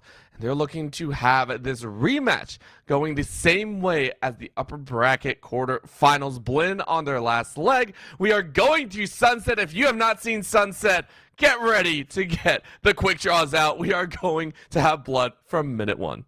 If you haven't seen Sunset, then quite frankly, you haven't been watching the NECC here recently, or any collision scene by that matter of fact. Sunset has absolutely exploded on the scene. It was the first couple weeks, I remember me and my main duo, Scott, we always talked about of when this map's going to be brought into rotation, when teams are going to start looking at it. And quite frankly, from the get-go, knowing that I'm still in college, I'm talking with guys and they're saying that, oh, trust, we are looking at it. We are just preparing it to make sure that the compositions of things that are stretched out. Because that's the one thing, as much as the teams love this map and love how it flows, they still don't know what the best composition in the world is. And even then, you're seeing it in the professional scene, in the game changer scene, in the challenger scene. Everybody enjoys it, but nobody really understands it. And maybe that's just part of the fun. We're not really quite sure, but the collegiate scene at least has an idea for what this composition is going to look like. And both these teams at least have to have something ready to go, considering it's now going to be the next thing underway. I always like to say this map feels like a love child of Ascent and Split to a certain degree, considering what we do like to see kind of come from this map and knowing what is required in terms of actual setups and information and what your duelist slot needs to be filling. But everything else feels like it's really up in the air, and it just comes down to, well, how the pacing is. This map is very easy to kind of rotate around. You can switch things up on a whim whenever you feel like, but it can also be fast. It can be slow. It can be whatever you want it to be. And with Fisher after that last map, I think they're looking to speed things up just because it feels like Blinn really can't keep up. They've tried. We will say that. They have tried, and there are specific players that have stepped up to the plate. Specifically for me, Monty, right? Vog has had some impact since game one, but since then, we haven't seen it as much. Monty has stepped up to the plate multiple times, had impact frags, even not on that specific duelist, instead looking like a little bit of a channeler of aggression. In this current moment, though, it's a whole different story. We'll see what they decide. And, of course, you can see Fisher. We know this lineup. We know this matchup. We know what these agents are going to be. Information gathering as well as close quarters exchanges. The fade finally being seen throughout the series. I mean, we expect this, right? There is no difference. The main thing is, of course, how do you bring this aggression? We have seen in the previous matches, the attack side has never felt good for either of these teams. It's always been a little bit tricky for them to overcome. So, interested to watch how Blinn are going to differentiate, because they know this is their last chance. They know that there are no other opportunities. Yet you gotta play for the hills here. Agent. Are you forgetting last map's attack? Because that one felt very much so like Fisher got the hang of it. True, but that's Fisher. I leave that on its own island. I mean, these guys obviously have really woken up, kind of understand what's being asked of them, and I don't know if it's a coach pep talk or whether or not it's kind of what the maps warrant, but even then more so, Fisher has really gotten themselves inside this game and starting on the defense. It's going to be big for the side of Blinn College. Just kind of slowing these guys down, saying, look, you cannot extend towards us. We have to punish you to a certain degree. We need to be the ones setting the pace here for this matchup, and I think that's what they're going to do, but it really comes down to whether they can actually do it successfully. Are they going to be winning these matchups? Are they going to be finding these first bloods? Are they going to rotate a lot just to kind of throw these guys off? Are they going to go for the outright gunfights? Because so help me God, if we see Fisher College have at least one or two players go, it looks like triple positive within these first couple rounds, things could be done almost just as instantaneously. I'm scared. I'm scared. All right, let's get this underway. Fisher Navy one map away from taking the Legends Yellow Finals. Blinn going to try their best, to fight back. Right now, it all hinges on this opener. Blinn have a chance. Singular chance as they line themselves up. Closing in on this lobby side. Vog, of course, making sure that no one will get the sneaky wrap. With that KJ setup, a little bit of a back end, not KJ, I lied, because we're looking at this B-side push. Hard rush coming in, defenders not too worried about it. Go ahead and play inside the smoke, Paint more than alive at 22 HP. That corner is spotted, trail detected from that fade, and Vog just hard firing forward. Not sure what's going on here as Blinn decides, hey, we're going to fire away. Burn, baby, burn. Giovanni finds One enemy Hughes. remaining. And then the blind from Giovanni once again. Beautifully done. Cloric on the back end takes a deke. But you got 22 HP, 15 bullets in the ghost, but that's really not enough. Spaz swinging left, right, ready for that corner tap, and Monty takes it home. Regardless of all the damage done, I was surprised to see that Volk even found that first blood for the side of Blinn College. And knowing that the spike went down, you're saying, how much damage is it really worth to get that spike down? And, well, apparently, nearly a full person may not be enough because you got to do a lot more there from Blinn College to really slow them down. They were at that point just kind of just sharks in the water, throwing their bodies in the line, smelling the blood, and saying, we're just going to kind of go for it no matter what the case may be. And, well, they are rewarded for their efforts. We're not seeing Fisher Navy find themselves in the first round, and so you can go ahead and kind of cut that PTSD out of the back of your mind from that last map and saying, look, they can't find a flawless 6 rounds in a row back-to-back to start things off. Start things off is a key word, though. You can't let these guys start to excel once they get the rifles in hand. So maybe they go ahead and get maybe a first round and the second round. If this was looking convincing enough, the third could find some relative success, unless you get a couple of those picks. But it's still a lot of kind of questions lingering around the air, and more so kind of come down to what can be done right now. And, well, speaking of right now, you got a lot of pressure being provided to these guys right there in that B spawn. The fight's being brought to them, and the pistols are in full force, but Enemy remaining. it's not going to do enough. Nope. It was a great stop for a moment, and then things went awry, as we expected. Cloric booking their way back. Nothing but a sheriff, and this time around, you can make it happen. That's great. Taps need to come quickly, and now you... Monty? Spike down. Monty? You let your teammate die right there. And Cloric is happy. Keep in mind, the spike is still not down. Vogue trades places. And that is insane. They literally trade places, and this can give an opportunity to Cloric if you're waiting. No way. You back your way over towards that mid site. And now you walk back. They have no idea. I can't even blame Vogue if this falls. They swing back. They feel they messed up, and the shots go out. Cloric now giving away their position, and you know it could have been that back end fight, but it's not going to happen. Sees the body, takes a shot, doesn't get it, and now you're in trouble. You have to take this fight as well as you can. The smoke causing some confusion, so Cloric gonna hop on high. You spot an arm? No, I don't think so. Looks like you're just praying for a chance. Another swing could cause some chaos. That's gonna be a jumping around. You don't get that kill. One enemy remaining. You do find the third. Oh my but god. I can't believe one Blinn shot. allowed it to get that close. That's... Yeah, I just not playing the trades there in a 4v1 scenario. Just you got to work on the players there. One at a time, work with each other. If something bad happens, then somebody's there to pick up the crumbs, and that just wasn't the case here. But Blinn College, big fumbles for a second round, but at least they get those hiccups out of the way early. Still have chances. They got to understand what things they can need to iron out going forward. But with Fisher Navy now having this full purchase underway, having, well, mostly full purchase, one player with a bulldog, but everybody else with rifles, you can't let that happen again. I mean, that's going to be a full rifle round completely just tossed if you let that kind of thing occur again. Well, Spaz realizing that maybe not the shots I wanted to do. Fisher now hard chasing in as Lear finds a great shot, but this gun is causing some chaos, as we said. There you go. It leans one way or another, and like Blinn that. were ready for it. 3 washed out, and Fisher realizing they're the ones this time caught in a trap. Looking to the left, though, Paint should see him and gets an easy tap. Down to a 3v2, low HP on another, but down to a 1v3 as Vog comes with the flank. Beautifully done there. Cage goes down, and Paint in a very rough spot. Looking left, right, and Giovanni says you didn't look long enough. Paint put out to dry, as that'll be Blinn to take a 3 in a row. Well played, Blinn. Huge roll on Thunder to come through, understanding that you kind of farmed that thing up, made sure to kind of capitalize off the matter of, okay, an ultimate can compensate for a lot of stuff, especially the most expensive one in the game, or at least the one that's tied for the most expensive in the game. And if you go ahead and have it, why the hell not? Go ahead and pop that thing. See if you can find yourself something. 2 deaths, 6 kills.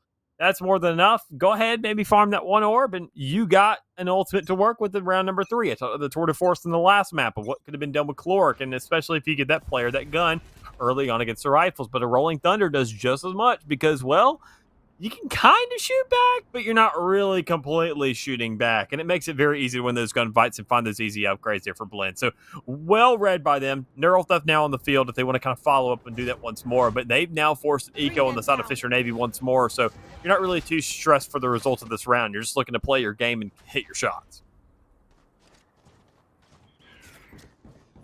Maybe collect a few extra charges if you can on specific ults. You know, I'm not sure what you can exactly look for at this Spike point, though. planted. Caloric could be a game changer. Go ahead, take a couple snapshots. Don't really find anything. Giovanni realizing that I don't want to face off against Caloric again. Down goes a little bit of the haunt. Not going to work. Paint deciding this is going to be a problem. Backs up, ready to satchel out. Bounces forward around the corner. Realizes one's on top. Can't find him. So T is going to get that kill. Giovanni falls behind. Lear kills a few, but Vogue says thank you very much. And it's going to be Blinn to take the dub. Lear, last one alive, wondering exactly what just happened. You do know in the overall is that you lost just about everyone. The Sheriff may get one on the exit, but I mean, are you really going to have that much success? Shot 1-2. Oh my lord. God. 3 to end it. You called it, Mick. Yes, Blinn win. Sometimes these rounds feel a little bit rough.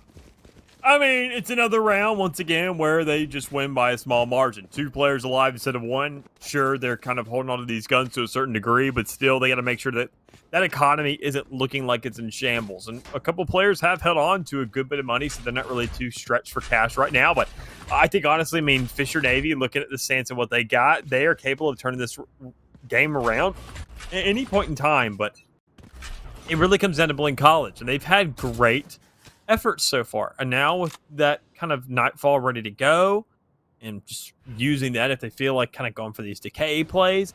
You saw how efficient they were off the back of that Rolling Thunder, that it seems completely doable. But, I mean, it comes down to how are they going to do it? And better yet, when are Fisher going to adapt?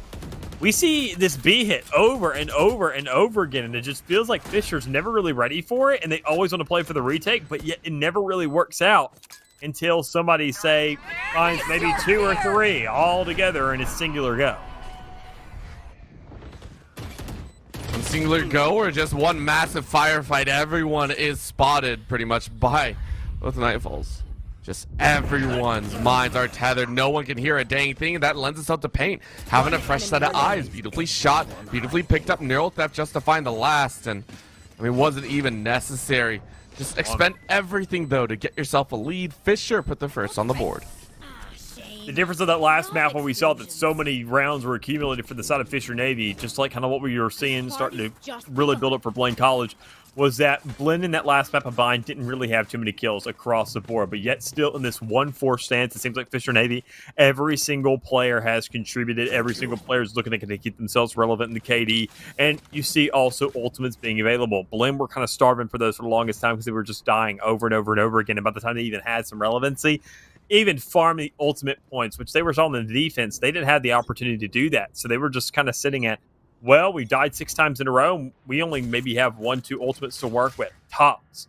We've seen a rotation now, 2 Nightfalls, a Rolling Thunder, a Neural Theft available, and From the Shadows, and a Showstopper, all by round 5, showing that everybody's doing the fragging, everybody's hitting shots. It just comes down to the objective. Flash out.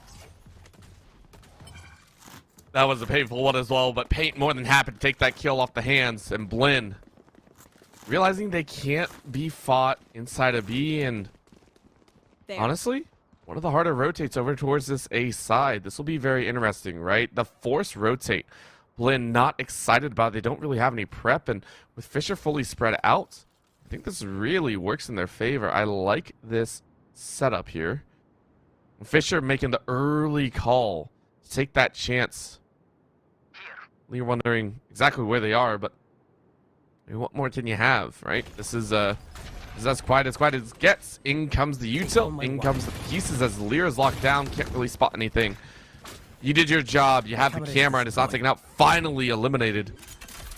Fisher, all 5 are going to be fine. A little bit of a roll, a little bit of a catch. Showstopper ready to go. Last time we saw a 2-piece. Neptune making sure that maybe you don't even get that. That's a shot straight to Monson's face.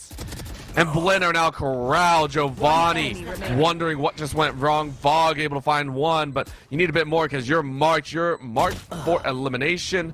And Neptune will find their life. 3 left alive. Fisher, 2 in a row.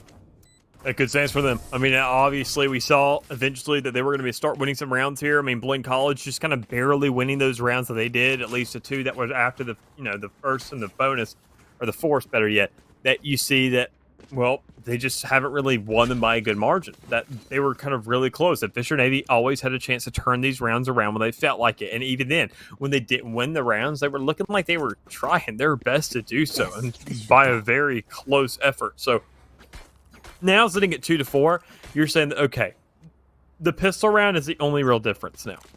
Everything past this point is going to be rifles. It's going to be ecos. It's going to be things that are forced by the hands of these players rather than that kind of 50-50 coin flip that feels like the shots of those classics in the round one. So not to say it's not deserved, but still it's a lot more kind of scrappy than what you typically see of an orchestration of a team and what their actual lineups are, because, well, you can't get the full-fledged out ideas of these compositions in the pistol round. You don't have full kits. You don't have full guns. And even then, you don't have the random assortment of ultimates to work with. And rounds like these are the ones that matter. And these are the ones that Fisher are starting to win. Maximizing your ability to work with the tools that you have in hand. Neptune sending one out, said, hey, we don't really have to do that. Of course, we go ahead and expend one, and you clean up as you should. The corralling is once again happening. This has worked before, and Fisher saying, we are here fishing for a victory. Blinn caught in their web. Spaz fires away, able to open up one side of this flank, and they can push out. Because of that, they give themselves a little bit of space to work with, and they get the planting down. Fisher playing the long ball, long angles. Not sure if they really want to hard commit just yet. And I mean, they will commit one way or another, but they're not rushing this one. They're taking their time, waiting for the trades. They probably gotten the calls, understand that two of these players are fairly low. Nobody's over there in terms of bodies on that A site, so you don't want to give a neural threat away for free. You're looking to see if you can pick off the Cypher if possible, or even just kind of kill whoever you can, but already getting one underway. I want Blinn to kind of go for that pick and just kind of go for that X button, and there it is, just kind of went ahead, popping that thing.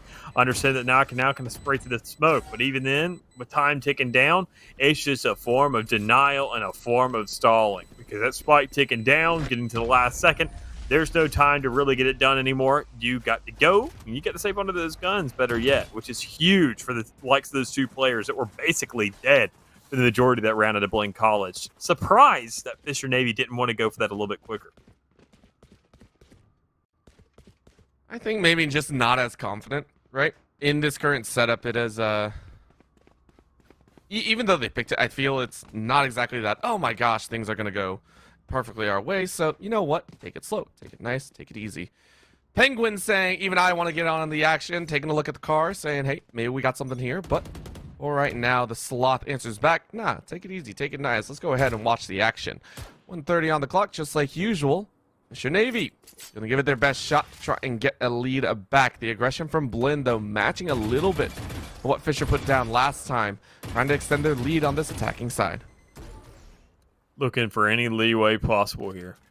Any overextension possible. You do see that kind of, Bring them down.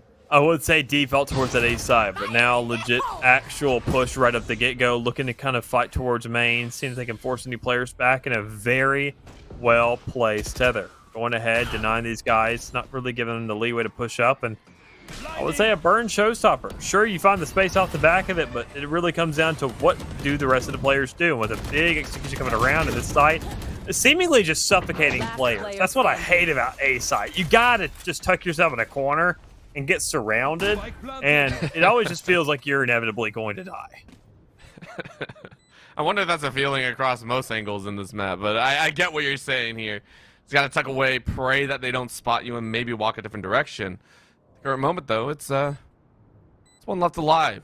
Very nicely done by Blinn. They will collect their 6th, whether with 4, with 2, with 1, or 3. Of course, that is also another option. No revives here, of course. So Fisher is going to hang on to their one player. Maybe look for a chance, and they do. Giovanni spotted with the shoulder. Lear was ready. I think that's still good, though. Again, for Blinn, they need to extend this round lead as much as possible. And getting even more. Okay, 3 more charges for the dub. Oh, Blinn. Blinn, 3, 1. I don't like that. Yeah, but I mean, I'm sure they like the score so far. Everybody go ahead and kind of get some more. They're just building these points again and again and again, and it just comes down to the score. Looking for map 5. You don't care about this map too much. You're just looking as a little roadblock, kind of keeping things chugging along, saying we're not kind of chalking it up to chance anymore. We're not giving these opportunities over to Fisher Navy. Those rifle rounds haven't looked all that hot, but now they're sitting in a 4-2 ratio for those full buy scenarios.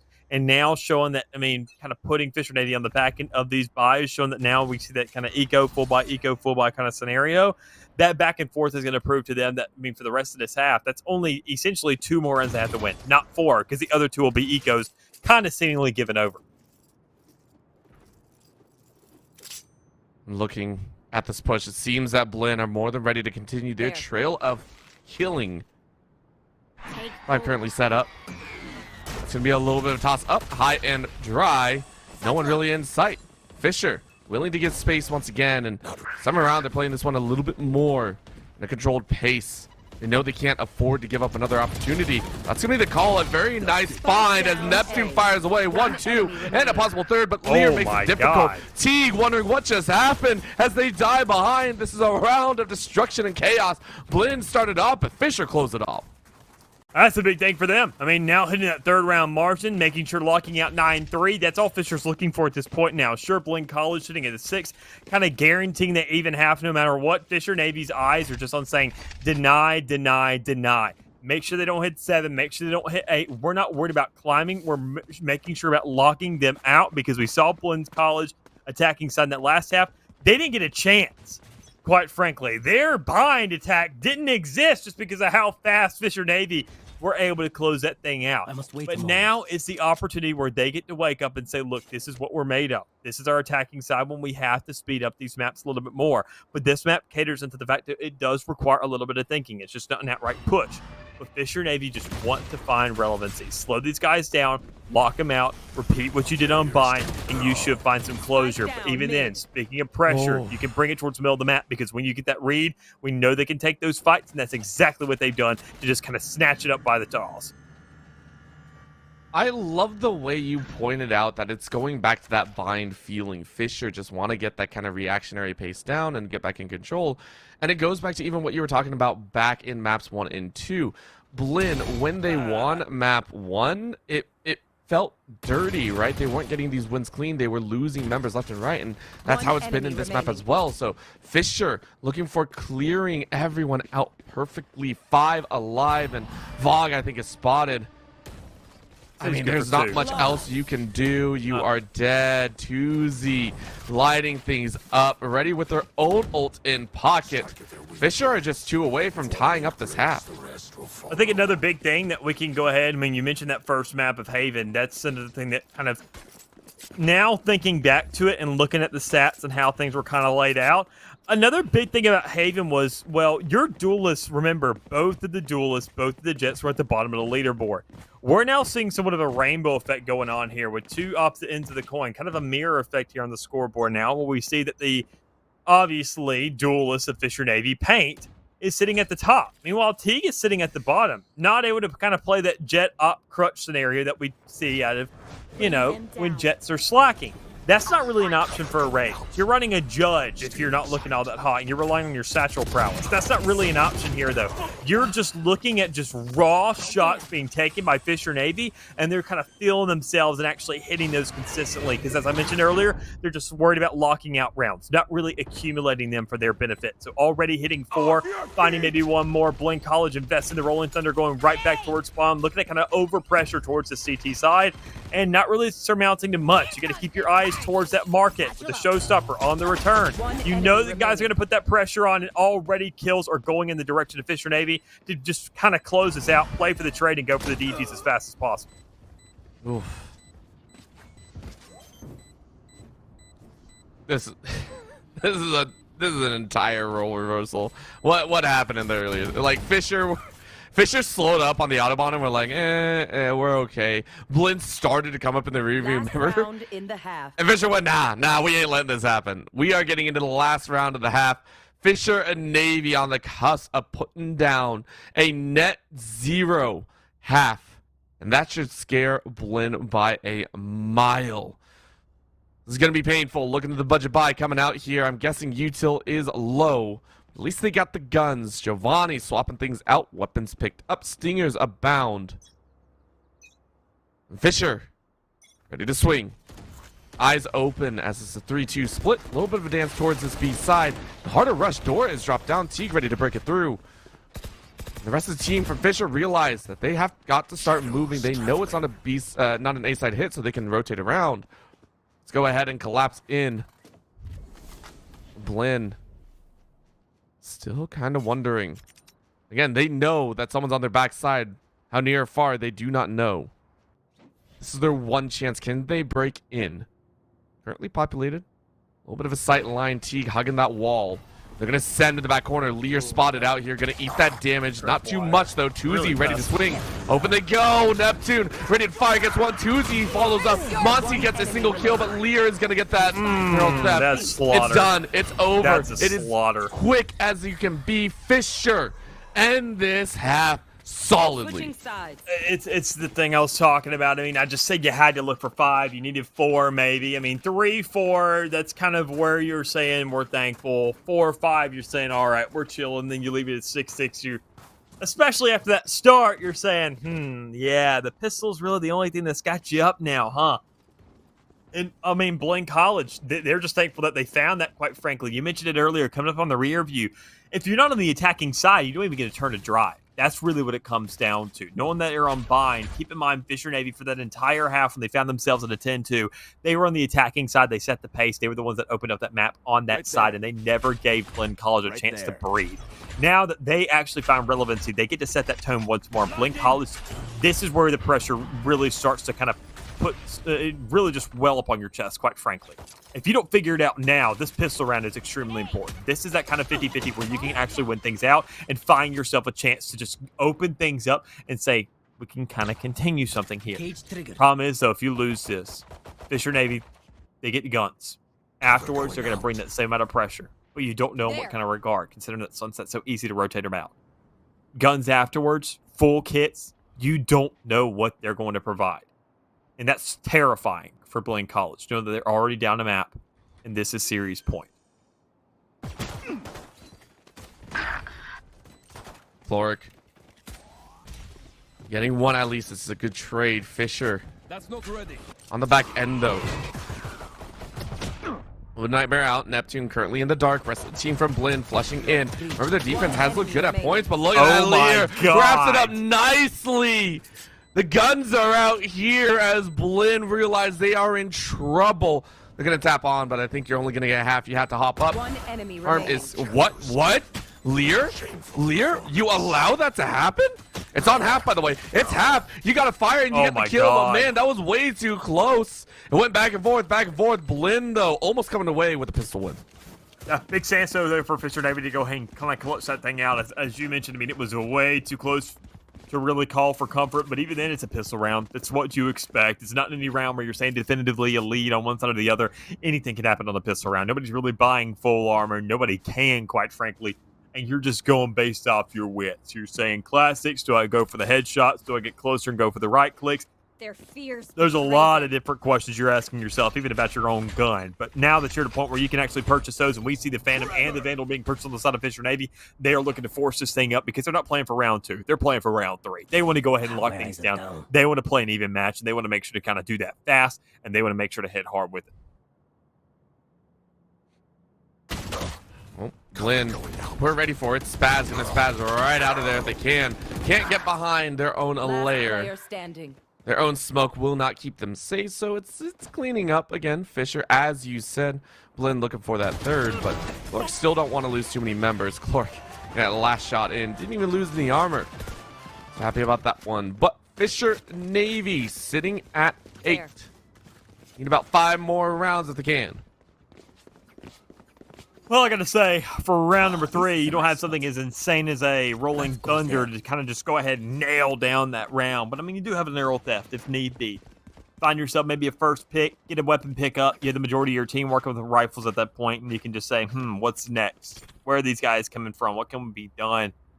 But it all comes down to the hit. Where are they going to really opt to take this site from? And honestly, I would like to see kind of the pincer come through there, maybe have a a rifle towards that kind of narrow alleyway, have one go there towards that A main, look for something. But the market play also proves to be quite controversial in its success. But nonetheless, when you find that control, not only do you control the middle of the map at that point, you basically control half of B.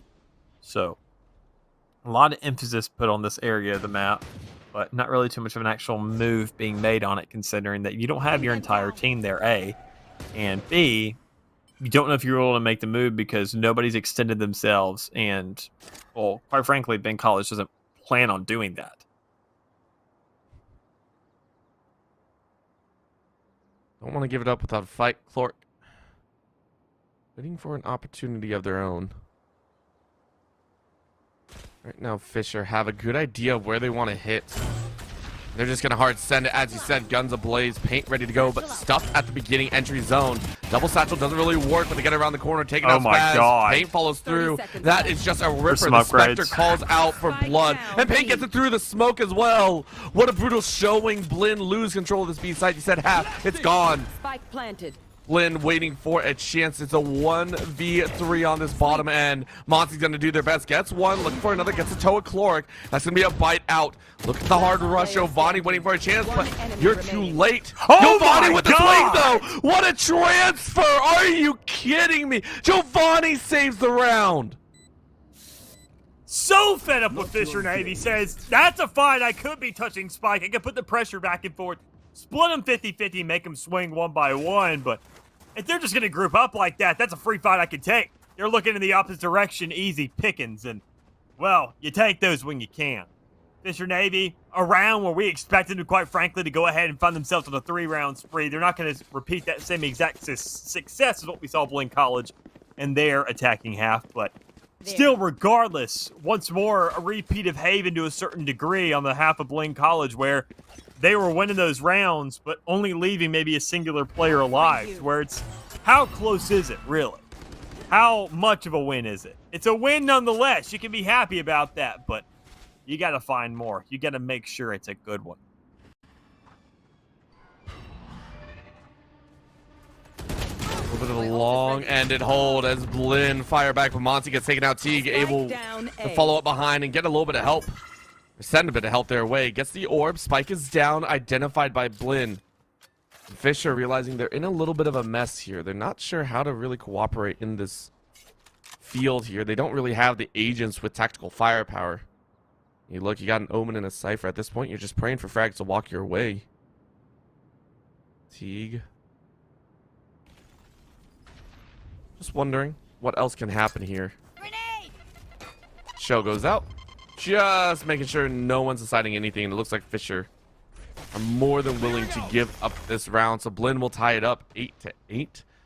And more than happily getting themselves 4 players alive. That is something that we have not seen in quite some time. Fisher have been able to whittle down the 30 numbers seconds left. before.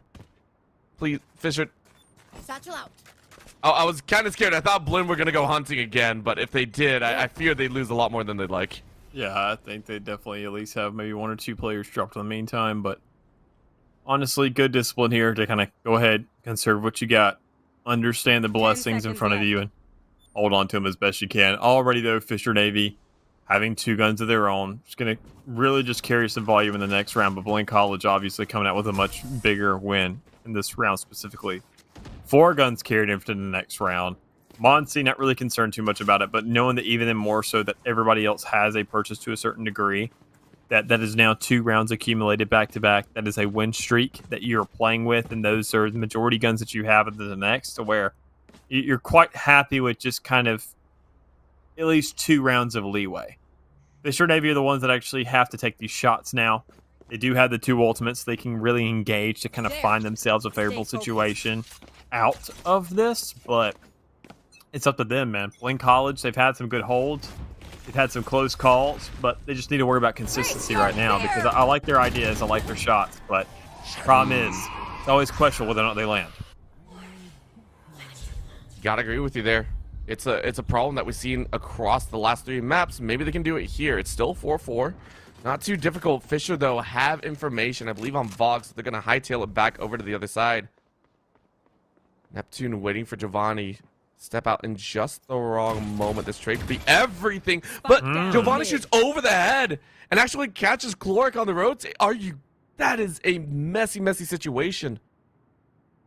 Fisher not happy about that exchange and realizing their options are cut off. If they can find one more kill, that'd be great. Even the score to 3-3. Problem is, how far do they want to chase here? A little bit of Monty spotted out here. Spike's still in the middle. 45 seconds to work with, and Tuzi finds it. Monty is down. That's information. Go ahead and Big hard opener. rotate. Blinn waiting for a chance to get all the way around, but they're not sure. You can see Fisher also waiting, saying we need the rest of the team. And Blinn are going to send one 30 scouter. seconds left. The scouter doesn't find anything. This could be dangerous, but Fisher, with 3 alive, should eliminate this person. Lickety split. I'm surprised they didn't call for just a harder rotate there. No real information towards that B side that lets them know they're still a little bit blind to the setup of this team thus far, but with 12 seconds remaining, it doesn't matter how blind you are. You got to take the swings, you got to take the shots, and you got to get this execution down. So with 6 seconds remaining, you do find that plant. You are in a 2v2. Planted. Tuzi doesn't have the best health in the world, but has enough to at least kind of, I would say, take a gunfight. Has 1, now 2 back-to-back. And I wouldn't hold it against the guy to probably get 1 more. But comes down to what Lear can do. Already pushing up. Already good for 1. Looking to bring the pressure. And the reckoning. The side of Blinn College. Put it in their spawn and, well, put it in their face that, you know, once again, have a lead. My gosh, that was a moment. Remember how we said players have been stepping up over the course of the entire series, and Lear hasn't had that standout moment just yet. Has had some exceptional plays and high kill rounds, but I don't think has been that star just yet. That right there might have sealed the deal. Nice little win. Yes, there are 4 ults on the other side, but you need to stay ahead. You need to keep the guns alive for this. Blinn ready to execute their own repulse. Saying, hey, you can't get close to us.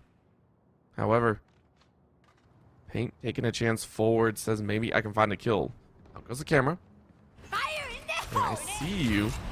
There is a little bit of an opening. Paint rushing around the side. Fires away, doesn't land. Lear and Spaz take a few. Spaz gets a 2-piece. Spaz looking for a third, can't find it. Paint ready to go with a little bit of a shell. Has to walk away, but the Nightfall will keep him marked. And quiet 3v3 though. That's so Considering how much. much they've invested, Blinn need 1 this enemy win. remaining. And they're going to get multiple kills on the back end. Neptune ready to fire away. If you can get 1 more life, yes, you can. No, you're looking for the test. It's almost there, but it's 2 alive. Blinn expend 3 ults to that round, and they come out with only 2 alive. Yeah, you said they needed this round, but I'm sitting here thinking, how badly? I mean, you were using nearly everything just to keep it relevant, and I understand. I mean, that puts Fisher and AD on an eco. You can find yourself a probable lead off of this.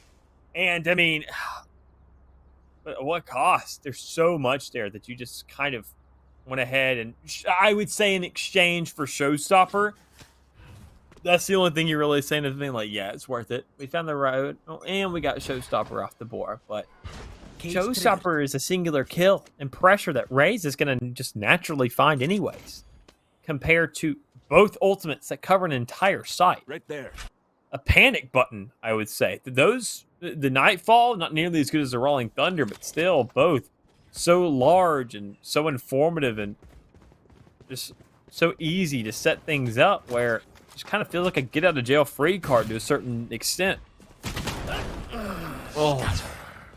Giovanni following up behind. A couple more shots in the back. Giovanni finds a 2-piece with the judge.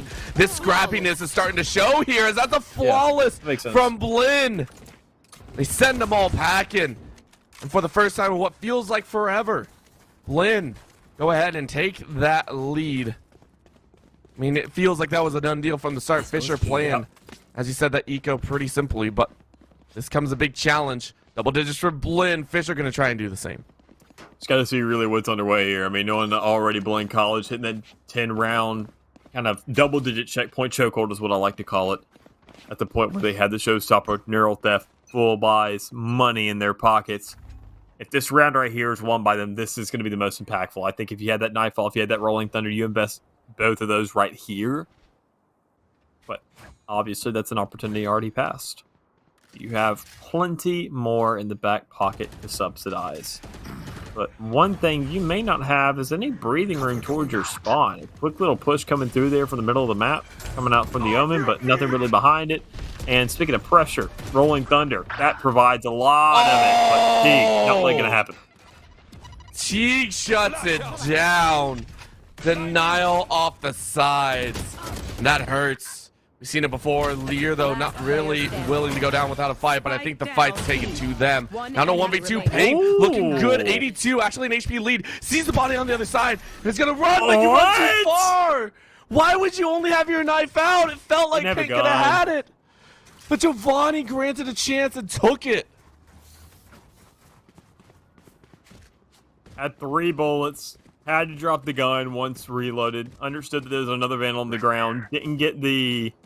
I would say had to go for the F press and just kind of barely missed it.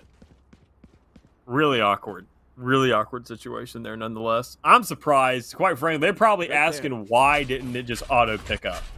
I'm wondering the same exact thing. Typically, if you're over a gun and don't have a primary, it's just going to automatically pick it up. And that's why he threw the Vandal further away than the other one that was close to him, because it's always faster to do that. But regardless, 9-11 on the field, Blinn College crossing that threshold, making it look like a map 5 may not be inevitable with how close this margin is, but looking pretty darn likely.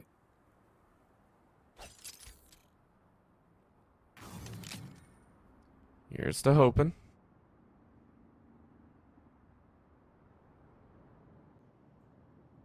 Fisher. Slow to peek. Slow to look. Quick shot rings out. They're blind with fear. Able to catch Paint, taking it out of this viewpoint. Right now, it's just testing the waters. Finally, a chance forward. Paint goes ahead and satchels forward. Sheriff in hand, they want to do some damage here. They don't want to go to a game 5, but it's looking a little bit more in their favor. 30 Or seconds Blinn. left. Teague finds Neptune. That's a great kill. Blinn goes in. Tuzi sets the ramp up. And that's going to be another death. Spaz finds Lear's life. You need to at least take 1 or 2 guns. Tuzi has a chance. You got that Vandal, that hero rifle. That's going to be the shot. Teague sprays him down. And with that neural theft, it's all too easy. Paint around the corner, gets a quick tap, can't find more. Clark is the last one alive. Around the side they swing, and Monsi finds him out. Blinn 1 round away from pushing to a game number 5. Match We're just point. going to keep on going, man. I mean, this is the last hoorah here for the side of Fisher Navy. Not just in terms of, obviously, the rounds that are in front of them, because it's map point for Blinn College, but they do have a bye in a situation like this. Teague is going to see if this operator is going to do any more for the team than the likes of the Vandal so far in this game. Not the hottest in the world in terms of what this guy's provided, but it's something nonetheless, and it's been a contributing factor to the success of this Where team. are you? Split will be the conclusion if we do end up going into a map number 5. And quite frankly, if you're going to be running that same guy on that raise, he's got to start feeling himself. Needs to get at least a final taste for blood to understand that he can contribute when it comes around to this next map. Because we all seen it 100 times over, and we all know that raises kind of required. Well, Fisher, they still have a little bit of fight to them. 3 rounds is all you need. I know that sounds easy, but it's not. It always sounds easy on paper. There. Just win a round. Just win a round. That's all you need to do. A little bit of a ping out. Get that lineup set. Lurk on the far end. A little bit of hop, skip, lurk. Monsi spotted out with the shoulder, and that should give a little bit of a test. Good little catch. Blinded out. Paint getting back with the rest of the team. Let's call for the rotate through CT spawn. Blinn pulling it down. And now they rush. Prowler sent out to hunt. Paint, though, with that showstopper. Needs to light it up. Fires it up. Over the top. Doesn't get the kill, but takes him low. Blinn is on life support here as Monty finds the kill. Lear and Cloric fire away and get to a piece. I know One apiece. I lied. Headshots are galore. Spaz, though, shoots the wrong direction, and Pink gets that kill. Down to a 2v4. Fisher feel a dub on their hands. With the plant fully through, Blinn need to pull off a little bit of a miracle here. Bomb buddy out. Well, just need to tighten up. Obviously, don't really have all the resources in hand. Don't have all the players available. Already, once again, one more knocked down in the 4v1 situation. And Teague with nothing but an operator in the back of the map. It's extremely difficult to go for retakes with that gun. But nobody obviously decides to pick it up because, well, you don't want a chance giving it back over to the defense because you still got 2 more rounds to play, big dog. And attacking with an operator, not really the most optimal in the world. So, we're going to go once more. Nightfall available against the From the Shadows. Anything getting close here, well, you do have a Nightfall for the side of Blinn College. Getting close to that showstopper here, but you're not going to see another Rolling Thunder. You may not see a Neural Theft from Lear. You're not going to see a showstopper from Paint. You could probably see a Rolling Thunder from Neptune, but if he goes ahead and gets 5 here consistently before that 12th round, and that means he's probably got enough kills to go and set up Fisher for overtime. Call out is real here.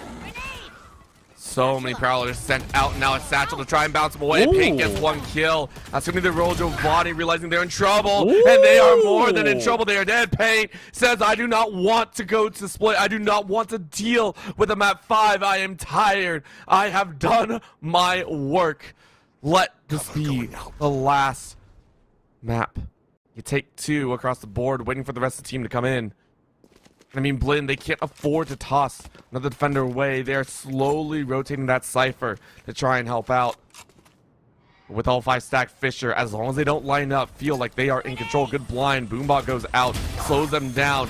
Teague, though, not going to be happy. Spaz finds Paint on the side. This crossfire angle is actually working in their favor, but Teague finds with Fog, finds Caloric's life. Neptune ready to flush out on the backside of that box, but Tuzi said, nah, Lear, we got this. We are good. Fisher grab an 11th.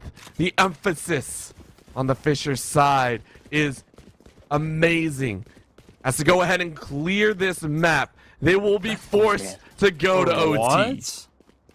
There's barely a buy here for Blinn College as well. I mean, the fact that they actually, like, put this in a doable scenario is just wild in the first place. Knowing that we could be seeing a map 4 OT as well. It's just insanity. I mean, obviously, it's grand finals. We're hoping to see these maps go the distance, but just seeing how these score differentials work out. One team inevitably looking like they just kind of have things under control, like they're just going to win it outright, and then next moment, it's not even like they just lose it. Just another team just wins it. Speaking of win, you won the first blood here from Blinn College, and that's what you need. That point, can't lose any more guns for essentially nothing. You got to win these duels. You got to choke these guys out. And with the guns at hand, you've already done that. You're putting pressure on them. You're putting bodies on the ground. What a moment. I was so scared for that entry Fisher. They tried doing these rushes before, and honestly, it doesn't feel like it's worked that often. Yeah. And this time it happens. They go ahead and grab 3. All they need to do is hang on. And that's the catch. Paint and Neptune find Giovanni and Monsi, and they push to OT. Fisher have clawed back in 3 rounds in a row. Blinn, the hope was there. It is now looking very bleak. Well, keep in mind, first time Blinn hit that map point first, they inevitably close it out in the OT. That was on Haven way back when. They haven't really had a chance to wake up. Fisher Navy, though, good night. They have woken up since then. Winning, obviously, 2 maps in a row, back-to-back. Their selection of Breeze, then once again, Blinn College's selection of Bind. Won by a margin of 13-9. Won by a margin of 13-2. Very much so a big difference of what we've seen. And probably just a natural progression of Fisher Navy over the course of the night. And if you put these guys in an overtime situation once more, I doubt they're going to give it up just as easily. So Blinn College, they're going to be ready. They're going to win this right off the get-go. They're going to give themselves a favoritism.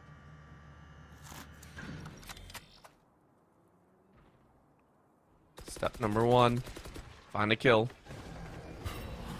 Step number 2, take more. Teague, spot it out. Bit of a slow, but tempered aggression. On the back foot, though, Tuzi was ready. Monty taken away. That's a top fragger that they took down. Really, really big spaz. Hard firing. Not really knowing where they are. That leaves Giovanni wide open. Lear and Tuzi happy to take those collections. And Spaz gets one back, but your team is dead. Inside of the nightmare that is Blinn, feeling this game slipping away from the grass. That is Fisher to grab the first in OT. Advantage over on Fisher's side here as they move on to the attacking. This is where we just saw their comeback be surmounted from, and I think, quite frankly, that's where the momentum plays best for them. Blinn College needs to have the hold of a lifetime, and quite frankly, they can't take a site. Good God, they need to know how to hold it. And, well, they've proven they can do it before, but those are in early days. Those are, well, 4 rounds ago now. And while that may seem like nearly nothing, in the game of Valorant, keep in mind, some players just don't get their fair share of kills in those rounds, and they just feel like they can't play the game anymore. But as it stands right now, they're not able to on the side of Fisher. That's the big thing. Good start here for Blinn, getting first blood once more. As you mentioned, MVP kind of player being knocked off the field is going to be a huge asset to success here for this defensive side. Drop the spike. Blinn, though, they know they have the player advantage, but they do not feel, I think, overall that they do. They are sticking so close to each other. Not a single lurk off on the edge. Even when they do lurk, it is only for a little bit. Push up mid. Nothing really found, and as such, go ahead and back their way. A main currently being sprayed, There. Monsi. Bring them down. It's gonna be quick tap. Fisher's still willing. Again, this is a very, very I'll find late you. and slow play here. 35 seconds left. They can see that there's only one. Maybe they can make it work, but Monsi 30 has to seconds hold left. on. No, go ahead and back away. Give space. That's gonna be the call. Rush forward with that little glaze down. It will be a two-piece, two-pronged initiation. Monsi with the rest of the team now. Because they have that player advantage, I actually do agree with this one. Let the plant go down and try and re-aggress. Now, how well will this go? Blinn College, they need their last member. Do they all rush on the same side? Because if it's so, it's crossfire of death. And Lear looks the wrong way. Are you kidding me? You're not dead. Rolling Thunder catches multiple Nothing members. off of it. And they deny everything. Giovanni now hoping to get a chance of their own. Fisher, slow the pace down, but look at the flood. Here they come. Eyes are out. Teague, Monty, get one. my Cloy, God! Cloy holds it down. Two-piece. Looking for another. They don't clear the box. Tuesday is still alive. And they see the head. They see it there. But it's a one-for-one trade. And Spaz cleans it up. Blinn hang on by the skin of their teeth. That was a 50-50. That fell their way. A singular player alive, but we're not at a point where economy matters anymore, where you're worried about what takes over to the Switching next sides. round. It's just more so, Overtime. is there another round? And, well, Blinn College lived to see another day. The advantage playing on their side, Haven, obviously. We saw that same exact kind of switch up. Fisher Navy with the advantage, Blinn College striking black. Blinn College in that double OT find themselves the first one. It just comes down to, can they find themselves just as good in the attacking side as what they did earlier? And it just feels like, once again, ages ago, they were on the attacking side. Because, well, it felt like an attacking round in that first OT. It looked a little frosty. Couldn't really find the aggression. Felt very too much like a one-dimensional push. And for something like overtime, it's a wild card whether or not that actually feels standard or whether or not it actually feels kind of expected, but still surprising simultaneously. Regardless, double OT, we're up at anything here.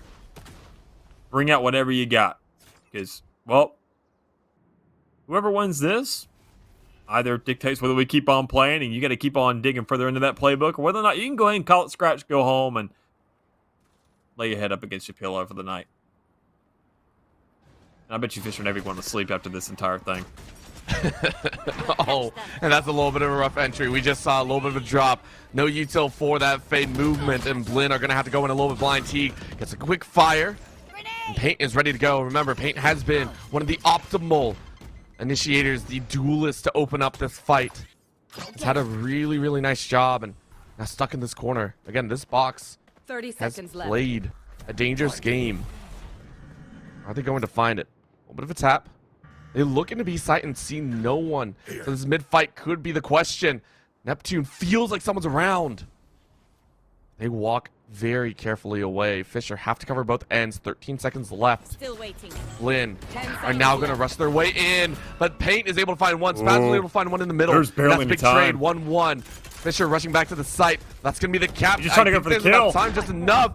And they do get it. However, now they're in danger because they waited so long. It is granted 3v2. Milliseconds are all they have. Paint is defusing right away. Neptune gets a 3-piece, looking for a Oh my 4. God. Spaz with the 3K. You might be able to do it, but it's halfway at least. And you get the teleport. Spaz says we're not done. 25-17. Sides. That's the second round this man has clutched in a row to just keep this game alive. Not only to keep it relevant, keep it even, keep it going, but better yet, to keep a lead. After what you've seen for so darn long, Blinn College sitting on map point. Seems inevitable that you just kind of keep it going. I swear this team wants to just kind of keep us in limbo for ages. Either you win it outright or you win in overtime. But, I mean, it feels like the former just doesn't exist.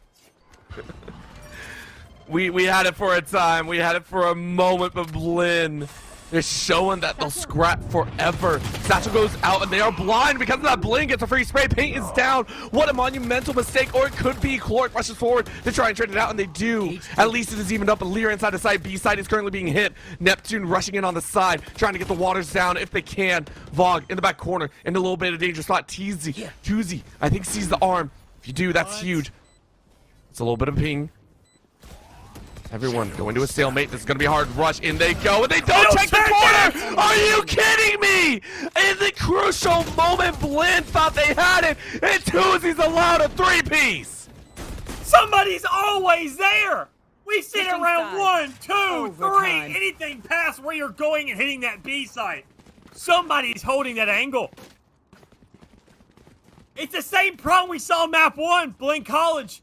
The easiest angles that you always expect someone to be. It's just not checking it. And finding not 1, but 2, 3, even 4. We've seen, I believe, Neptune with a 3K. Or no, Neptune with a 4K in a scenario in a pocket where we were expecting a player to already be. Tuzi, I believe, now with 2 3Ks in corners that are typically always held. I can't keep track of all of them because, well, quite frankly, chat's probably saying I would have checked it too. Bring them down. I mean, Fisher, they know they were granted a chance from the gods, if you will. Giovanni laying the plant down. Blinn frustrated. They have to work through this again, and Lear's not going to let it happen as easily. Fisher with a renewed sense of vigor. Go ahead and fire away, get the first frag. They're going to bottleneck the rest of Blinn into this pocket. Into this corner, and they're going to spray, and they get it so easily. However, Giovanni tried to fire back, but it's not going to happen. Fisher now more in control than ever, but they don't look. Oh Are you my kidding me? God! This happened No! again. All right, Tuzi on the edge. Oh my man. God. My heart rate just spiked. I just love when we see an entire team just check the same exact angle as they're swinging something. Oh, it's like, is this the same recipe for Switching success sides. in the regular season? Match point. It just seems like muscle memory at this point. Pains me, but it is what it is. Fisher Navy once again with the lead. Seems like a back and forth kind of affair. Fisher Navy advantage in the first OT. Blinn College with advantage in the second. Just seems like we're going to keep on exchanging these blows over and over again until somebody just doubles down. Obviously, that's the course of overtime, but we don't see it in the same exact nature. Spaz. Start. Paint is down. That's actually the second time on the attack here in OT that Paint has been shelled out, and it's a problem. Right now, Fisher playing with some time, but Blinn ready to go. Can they find the angles? No, Lear gets a swing, gets one. Looking for another, but Spaz was ready. Tuzi trades it 1 for 1 for 1 for 1. Neptune coming around the corner, help out the team, and you can see the antsiness, the anxiety riding through them. Everyone's twitchy. Everyone's scared. Spike planted. Giovanni scared of all.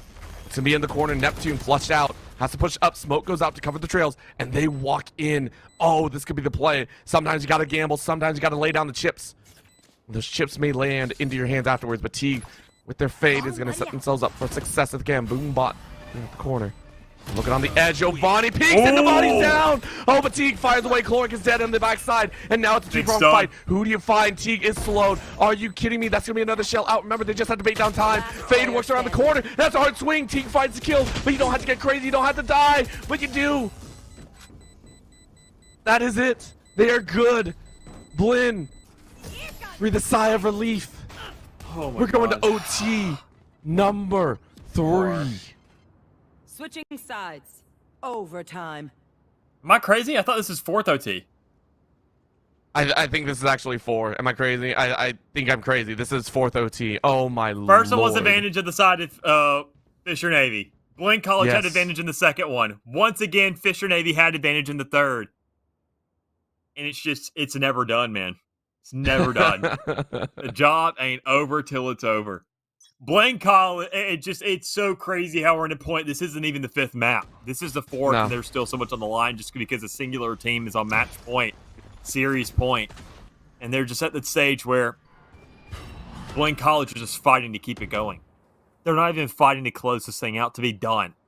They are this hungry just for a singular another map. Oh!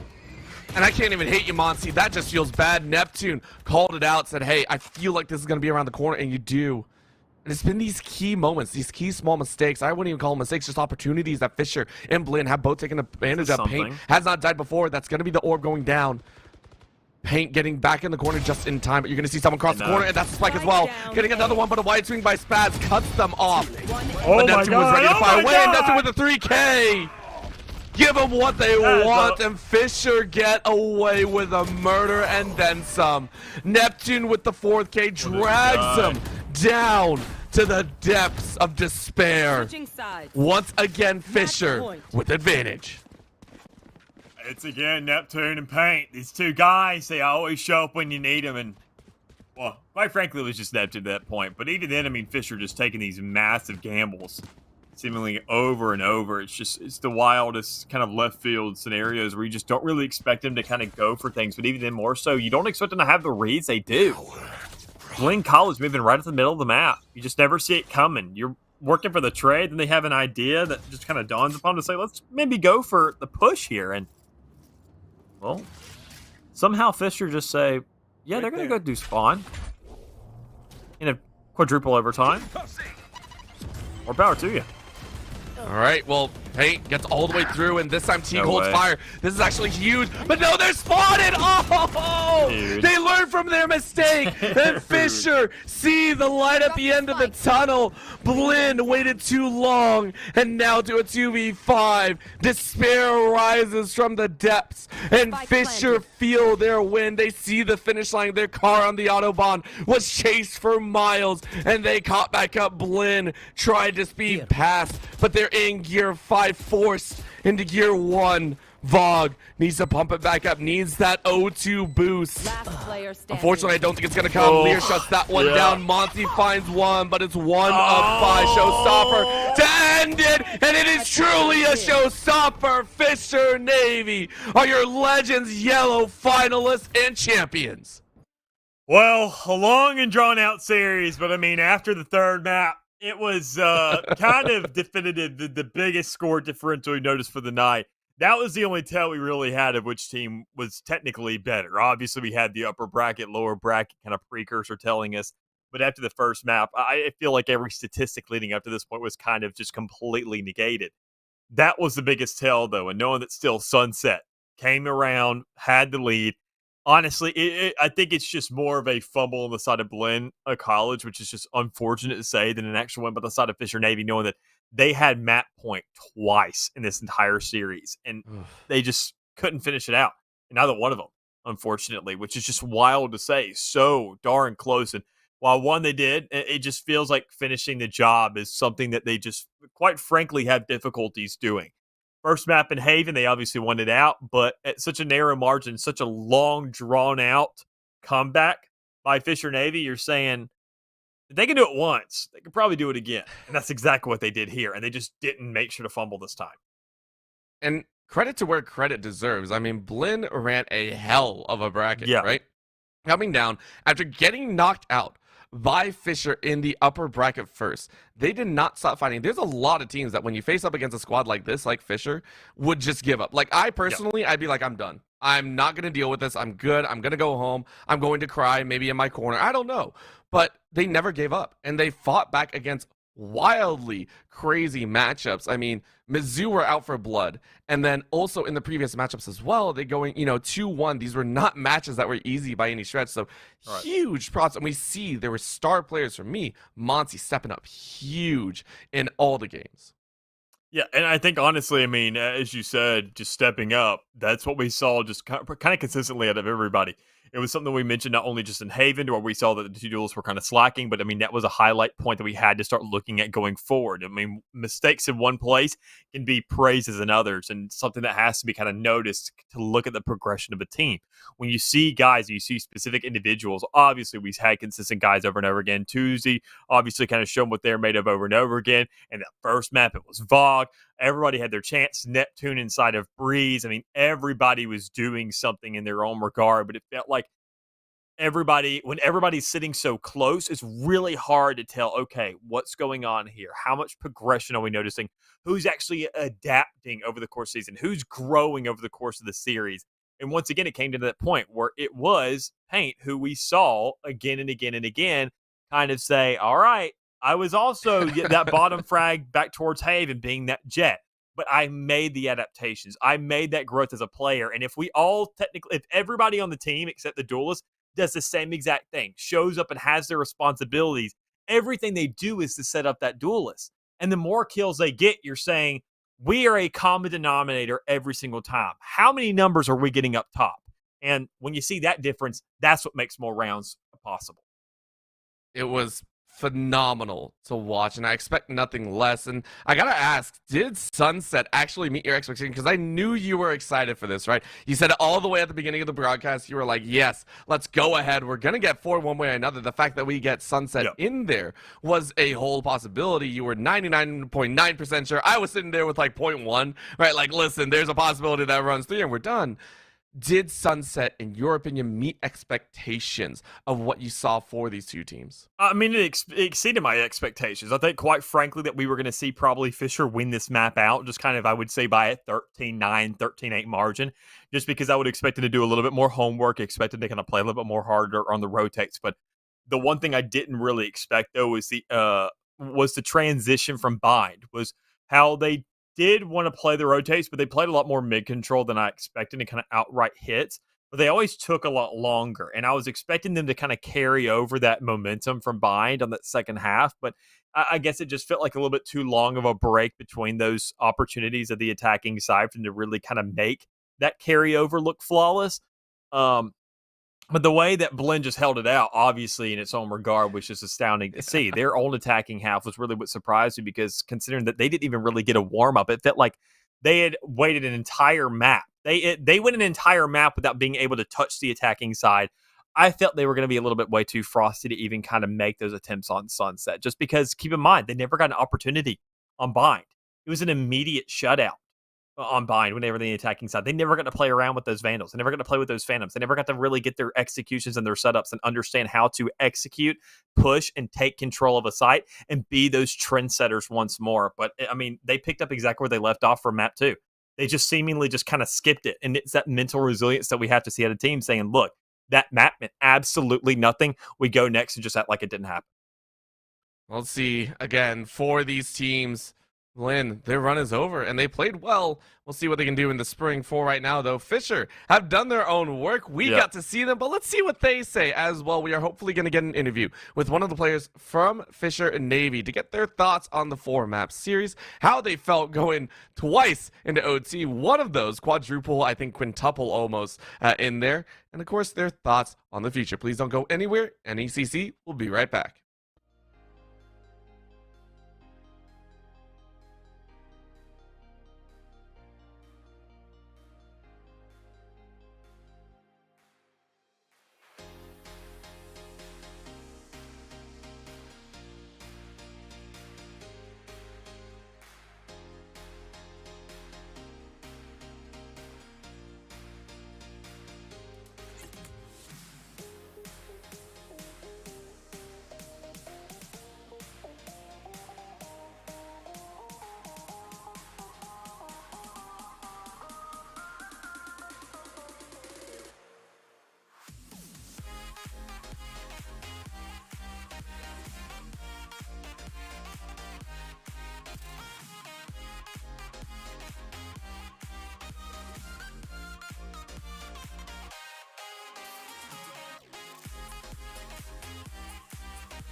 Welcome back, everyone. We are here with the amazing Tuesday from Fisher Navy, a series for the ages, and I think a very good way to go ahead and cap off this playoff season. Tuesday, how you feeling after that 4-game barn burner? Good God. Yeah, I'm feeling pretty tired.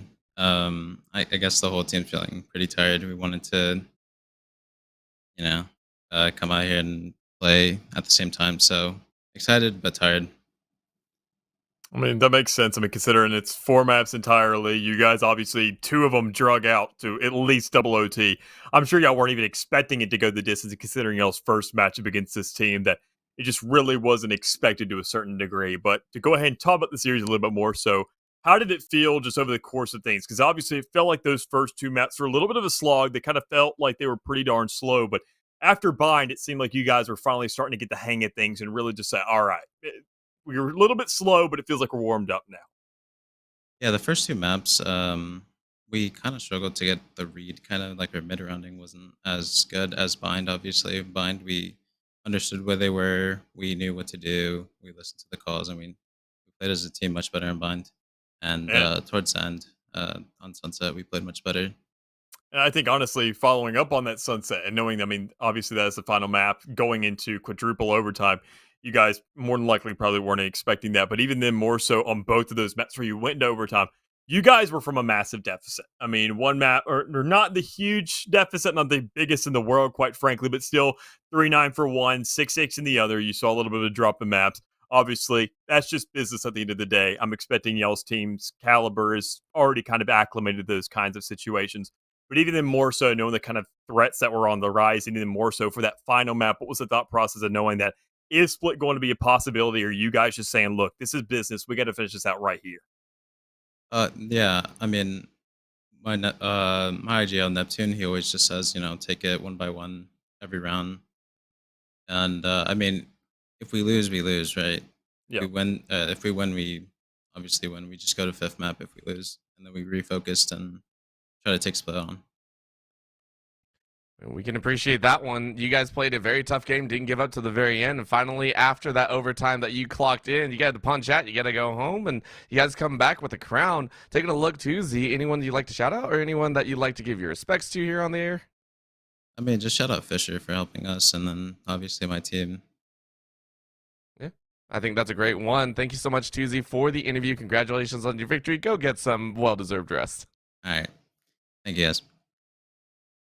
With that, of course, we are done here for the night. Thank you so much for tuning in, everyone. There's more NECC action to be had, though, tomorrow, as our 6 will be concluding their own. In the Champions Division, we will have that lined up. That will start at 6 p.m. EST. Please keep that in mind. That is 6 p.m. EST. Of course, that'll be it for us here on the desk. That has been an amazing matchup to go ahead and close out the regular season and playoffs of the NECC VALORANT side of things. My name is Ordo. With me has been Mick. Shout out to our production, Michael, on the directing there. And of course, I believe it was Bolby on the observation. Thank you so much for tuning in, and have a great night.